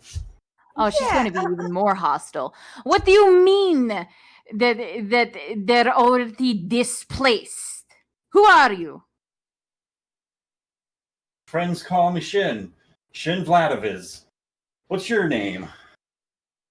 As the mushroom folk stands up, and he stands at about like a 4.5, 5 feet tall, kind of almost tan-skinned goblinoid, hobgoblin, decked out in a number of furs and natural elements. Shikari's going. Oh no, wait. What is it? What's the language he speaks? Goblin. Goblin. Shikari's gonna step forward and Goblin. She's going to say, "Oi, mate. We didn't mean to trespass or nothing, and we just wanted to maybe take passage and anything we can do to listen or help." Well, all I'm asking is that you just let the wolves by in peace. They've been uprooted by their caves, from their caves recently by a few other trespassers. Whole rowdy group up with their spiders and all, causing all sorts of problems. Wait. How long have they been through here? Are they still there? It wasn't more than a day or so that they set up camp. Have they moved on? Well, last I checked, so long as the wolves are still out and about, I wouldn't have reason to suspect. Where are they? Can you point The us wolves' to the howling gets a little bit louder and is a little bit closer, some maybe 100, 150 feet off, but it is definitely closer to you guys now. And that gets echoed by another howl, some maybe few hundred feet off, but it seems as though there are a couple of wolves that seem to be closing in. Shikari's going to briefly explain, okay, what's happening to the rest of the party, translate everything that's been said. Okay, so the wolves seem to be closing in. What should we do? Never. We can figure that out in just a minute. Are they still there? Can you at least point us in the direction of where the trespassers were? Can I trust you to be people of your word? I promise we're at our own word. I will do a sealing contract, anything. Where He spits a loogie into his hand and he holds it out. What's the agreement here? What exactly are the terms? You let them wolves by, and I'll help point you out to these caves. But where are the wolves going? I reckon they'll just pass on through. You leave them be. So to the town then. So you're not wanting their pelts? No, we don't want their pelts. We're trying to rescue people who were kidnapped. Yes, we'll take it. And Rianne's going to Kidnap people? Shake his hand. Yes, villagers, at least a day, at least, how long have you been traveling? 10 hours? It's been about 18 hours now. About a day ago. Yes, we do. Ari's gonna turn to the rest of the party and says, Rianne's just agreed to let the wolves pass by us going that direction. So we just need to travel and not attack them. That's the deal. We stay still so they don't come after us. I don't know about you, but they don't sound super like they sound hungry. And if I'm with some, apparently we're supposed to just let them pass. Well, if you don't mind telling your giant folk to just stand still. And this figure in the mushroom starts to swirl his hands around as there's a disturbance in the elements of the nature around you guys. He starts casting a spell. What's happening? Oh, God. He starts swirling and continuing with the material and somatic components. Can I do a check on which spell he's casting? Like a knowledge arcana check? Can I help him if he needs it? How would you like to assist? 21. He got it. He doesn't need my help. All right. Bantu, you start noticing some of the vines and the plant life around here start to almost consolidate and swirl around. And it doesn't seem to be a hostile spell that is being cast, but it seems as though the brushwork is being almost redirected in order to entangle some of the cart and the horse to better conceal the party from the passing by wolves. As Yastrev's cart, it has a number of vines start creeping up from the wheels and start wrapping around and offering a sort of almost camo-like cover concealment to it. I got my eye on you. Bantu won't punch him. As there's a pack of wolves that comes just over the next tree line, starts making their way. Oh, players, of course. They're gonna go wolves. Wolves? They are not small wolves. No, they're not. Bro's gonna hold her breath also because that makes sense. So, everybody attempting to do something to conceal themselves can make a stealth check with advantage. Everybody else, feel free to roll me a stealth check. Whew. Good thing I got a 10 with advantage. So I'm gonna try and the direction that I see the creatures coming. I'm gonna try and in my math do some in my head do some math and be like, if I stand just so with Kobach facing forward, they might think that the hips are just bumpies in the tree, and try and be as natural as we can.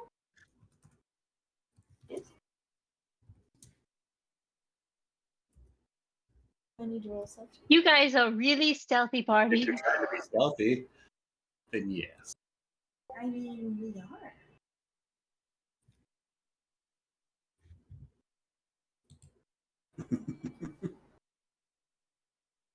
Oh no, I rolled a nat 1, so we're not doing a very good job. Me and You get advantage though, right? You know what? If I'm not gonna let Kobak not get caught. Do I get advantage? You're trying to hide, so you get to roll with advantage. Oh, okay. So I'm trying to be as not suspicious as I can be. So. Yeah, didn't you say something about trying to make your hips look like just part of a tree? Yeah. Concealing yourself behind. Because I mean, there's nothing that looks more tree-like than a nice pair of hips. 15. 15's better. Kobak's like basically a giant, ostrich. As the party does their darndest, conceal themselves, as a number of these wolves start to rush on by, the one of the larger ones in their number, however, does cut away and start sniffing about nearby where Shikari and Bantu and that cart are at. I'm sorry. Anybody doing anything at this moment? Don't being suspicious. We need a seagull call. Don't be suspicious.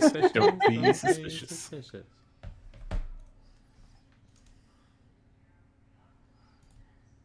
All right, the dire wolf is going to make a perception check with advantage because it's against something it's trying to sniff at. Don't be suspicious. Don't be suspicious. Don't be suspicious. Don't be suspicious. Cool. The dire wolf is going to sniff for a moment. Before the audible sound of another wolf howling from the pack up ahead diverts its attention, it jolts its head up and takes off running after the other wolves. Oh my god. Like a natural 4 and a natural 8. Damn, Shikari, that was a close one. I think it wasn't so much our performance as their stupidity, but I'll take it. I think that thing could eat you in one bite. Oh. That's probably true, but. And then common, this hobgoblin responds, "Oh, for definitely, that guy could certainly gobble you up with a bite or two." Wait, you talk? I've been talking this whole time. You haven't been hearing me? Not in words that I could understand. No, you were talking. Well, I'm sorry. Then Gobbo talk. Sounds like you might got something in your ears. I just don't speak Gobbo. I know a few slugs that might be able to help with something like that. We're speaking Goblin. No, with cleaning out your ears. My ears are fine. I just don't speak You Goblin. sure you don't want to You couple guys of were slugs? speaking in Goblin. Right. You don't speak the finest language ever found? I speak Orc. Oh, that's a terrible shame. I changed my mind. I want to punch him. No, I'm not going to punch him. Oh, fine. I'm not But, too particularly fond of being punched like you orc folk.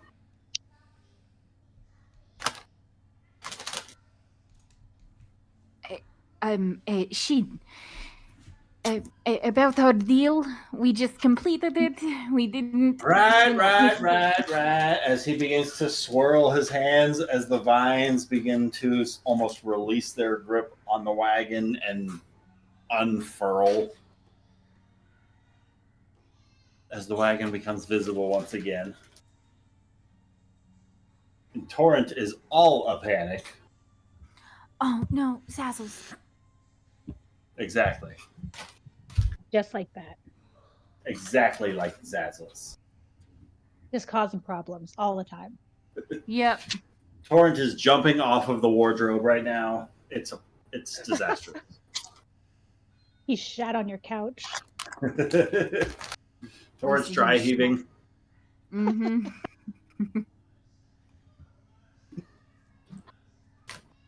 Right then. So deal's a deal, I suppose. If you guys won't mind following me, I guess this way. I'll follow No, the mushroom. I'll Well, follow I'll them. stay in the cart, but I'm excited to follow the mushroom man. I'll follow him. Walking kind of east-southeast. Oh. I don't know directions. Where do you think And it's about following him? 10 minutes into this that he starts to seem a little bit more familiar with the trail before humming a song to himself. So, what brings you fine folk out into the forest again? How many friends we talking? A lot of fine folk for you to risk your lives out in a forest like this for.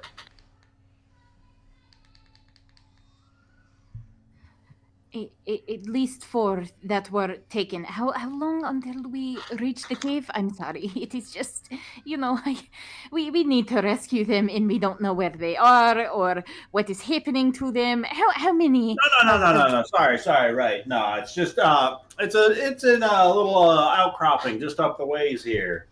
Some not more than like another half hour. I want to do an insight check. Has anybody insight checked this guy?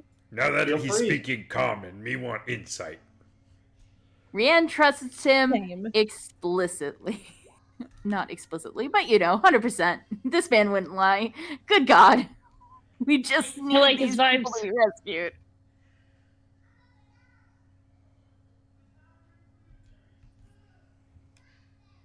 It's weird.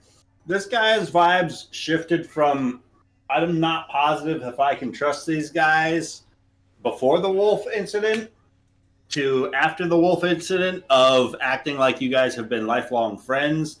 Like he is bouncing with every step. He is humming along and like he's obviously got his guard dropped with you guys at his back. He probably shouldn't be this comfortable with a bunch of strangers.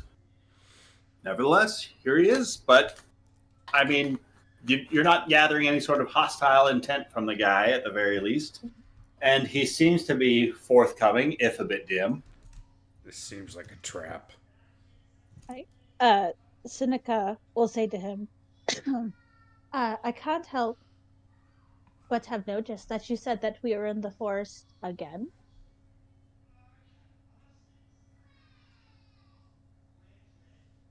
Have you met these people before?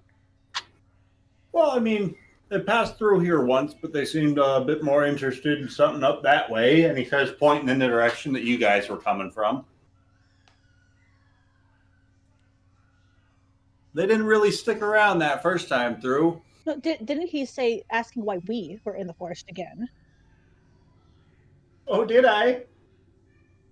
Well, what brings you to the forest again this time round? I assume it's not your first time in the forest, is it? Rescuing the people that were taken. Right. I remember now. So, like I said, the cave's just another 20 minutes up the way here.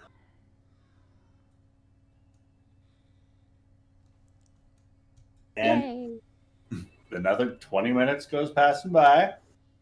We're all just following this person. He continues to try to hum along to a song that nobody else has ever heard. Not even Bantu? I don't trust this guy. After the 20 minutes goes by, are we at the cave? Well, let me see if I can bring you guys to this map. That means yes. Rianne? Okay, good. Because if the answer was no, we were about to have a change in attitude here.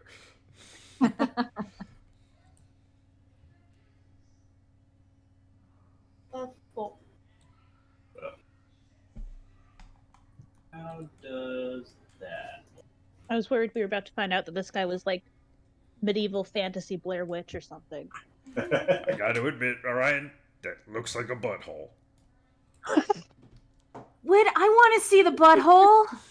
Nick, I'm concerned about your butthole.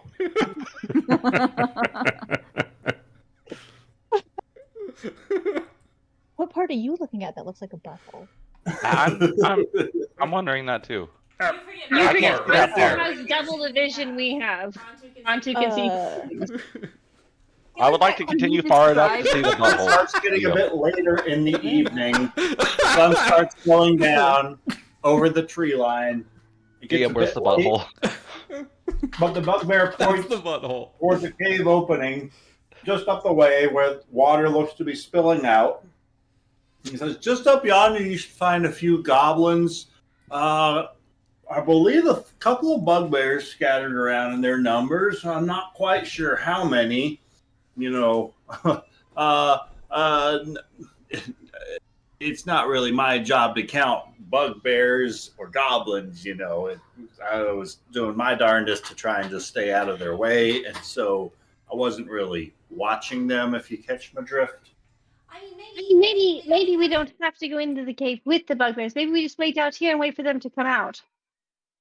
Oh, sure, that's gotta be an option, I bet. Is there another way outside the cave, or is this the only entrance, the only way out? I have no idea. I've never been in these caves before. I'm just going based off of what the wolves were telling us.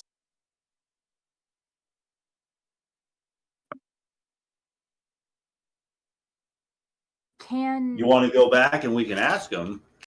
No. But I wish I would have known then, because I would have asked the wolves. That's a good question, though. Can we hear any voices coming from the cave? How far out would you like to perceive? Well, this might be a good chance for that invisibility trick again, EO. Wait, I can if you'd like. But I do think we need to remember this time that it only lasts so long. It had a time limit. Yeah, it's like an hour. I kind of kept track last time. Oh my god, I did not know. Great. I What's think the that goal is here? Right now. Scout. Yeah. Scout, find if they're there. If they are, someone comes out and we tell. Well, I can only make the one person invisible. So, Rianne, do you want to go again? Yes. All right, is everyone else ready? Ready as I'll ever be. Well, to stand by and be ready. We don't know what she might find. Does anyone have anything that can make her see in the dark? I just realized this. You know what? If it helps, Sinica is able to see in both magical and non-magical darkness, and she has a pretty okay stealth. Are you better than a +3? I have +4. She's better than me. And I have +5. I've got +6, but I can't see in the dark. Why don't we send Dio in himself? Oh. Would he do that? Would he leave Crow? I just assumed he wouldn't. Oh. Perfect time to kill her. I mean, what? DM says what? Huh? I mean, let me make sure I can in fact see in the dark. I'm pretty sure I can. Nope. Had my eyes closed.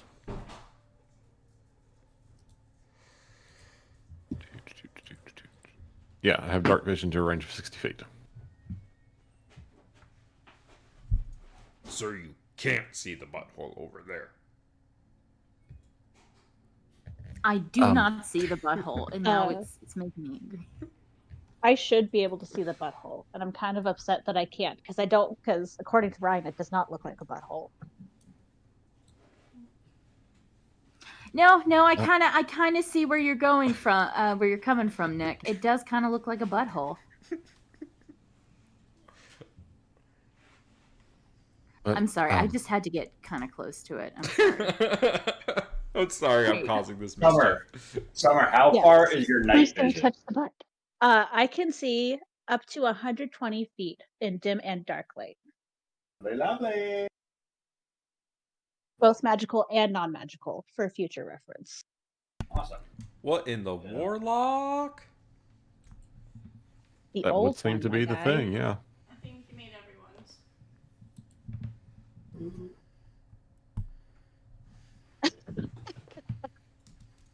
You know what, Nick? I see where you're coming from. I'm just saying. It's not a butthole. You guys are gross.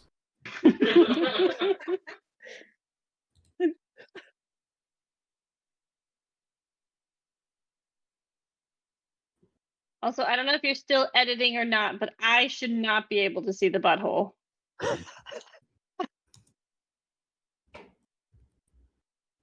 I've got you having 60 feet of night vision. Yeah. Like when I don't know whatever you did made me be able to see it. So I don't know if maybe I can see it. Yeah, it's because like I have the night vision, but now I can see everything beyond that too. I don't know why. Let me refresh. Maybe I just need to refresh.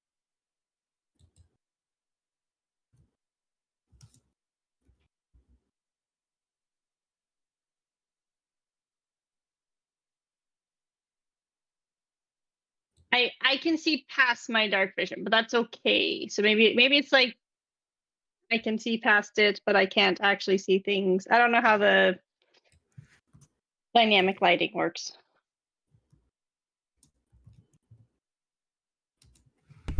I should also point out that we end in 3 minutes. What's the game plan? I mean, I'm okay to keep going, you know, just like. How would you guys like to approach this cavern?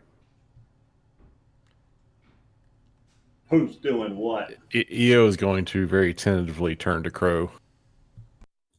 Perhaps I should be the one who goes. I don't have any trouble seeing in the dark, and well, I will certainly know when the magic is about to end. Pro will nod. I mean, I think you're probably the best person for the job, but I'll have you know if anything does happen to you, I will go in there. So you better be safe or you're going to be risking my life. Understood, mistress. Understood. She's going to like gently pat you on the top of the head. You stay safe in there. He's going to push his top hat back up off his eyes. Yes, mistress.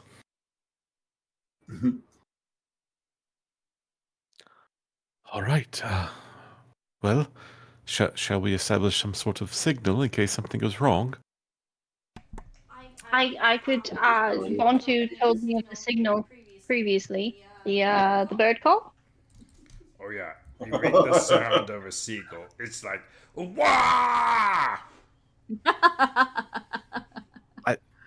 I just don't think I'm quite as good with bird noises.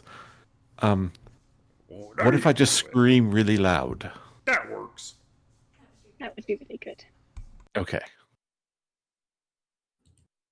All right. Well, here I go. And he turns himself invisible. Real quick, would EO benefit from mage armor or no? I already have it. Okay, cool. We could station ourselves around the entrance of the cave just in case anything comes out that we don't want to come out. Stealthily, of course. Yes. Of course. As soon as EO goes invisible, Crow's gonna go up to Bontu and be like, "Can you see him like you could see Rian? Tell me where he is." I can't see invisibility. I knew where Rian. I knew where Rian was because she was picking the flowers and the flowers were disappearing.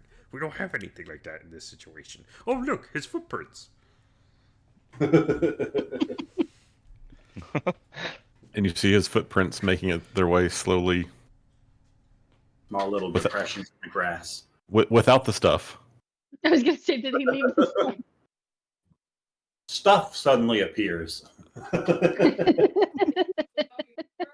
Making his way over to.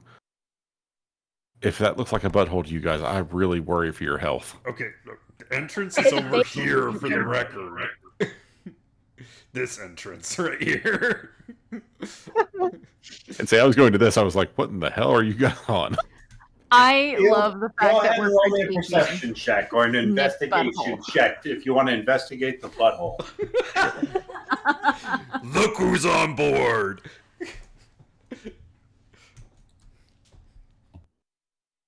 Okay, here goes the investigation check. Wait, are you investigating the butthole or not? Because you just moved your token. I am moving to the cave entrance. Okay. And trying to listen before I go in. So that was a 9 perception. 9 perception.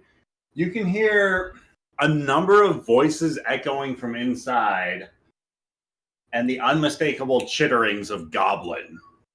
There are several goblins in the next cavern of this cave. All right. I'm going to start making my way in stealthily. Of course. 1 second. 21 for stealth. Pretty good. Pretty good.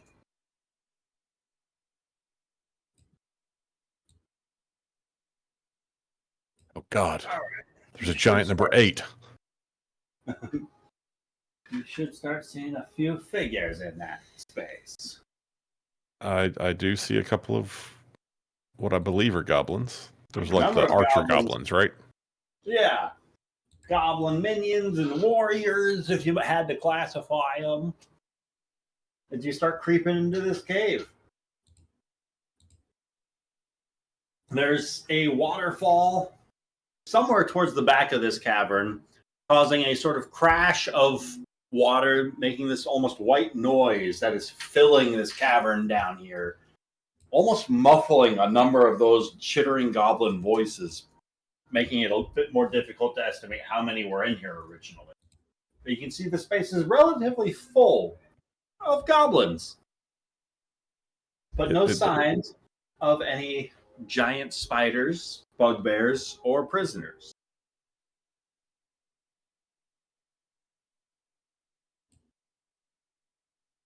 Okay.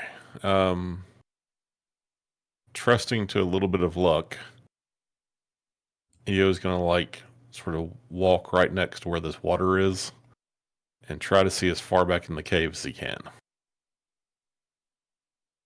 Roll me a perception check.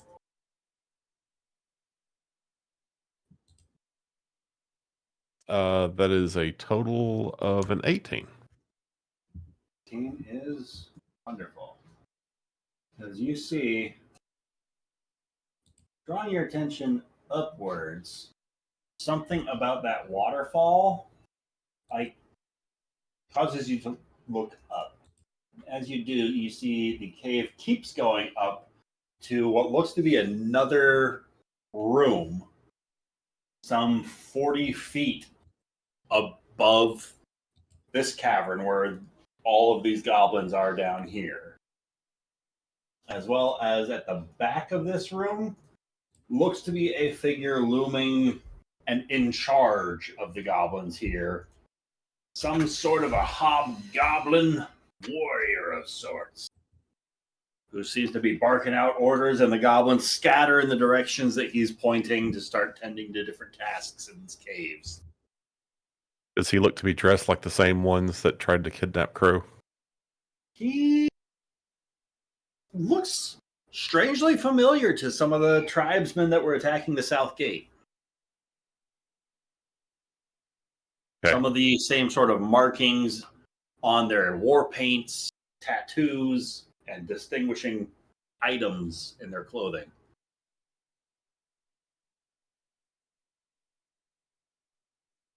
But I think that's where we're going to pick up next time. You spot in the opening to the floor above, in this goblin-infested cavern. Oh boy. Hell yeah. Well, that was a fun session. It was. It was. It was good. It had everything. Even buttholes. Nobody investigated the butthole, though. Nobody rolled. Not yet. There's always time. I mean, we got to camp All right, somewhere Lucas. for you. Lucas. Right. Feel better, Lucas. Well, good night, everybody. Night, everybody. Good night.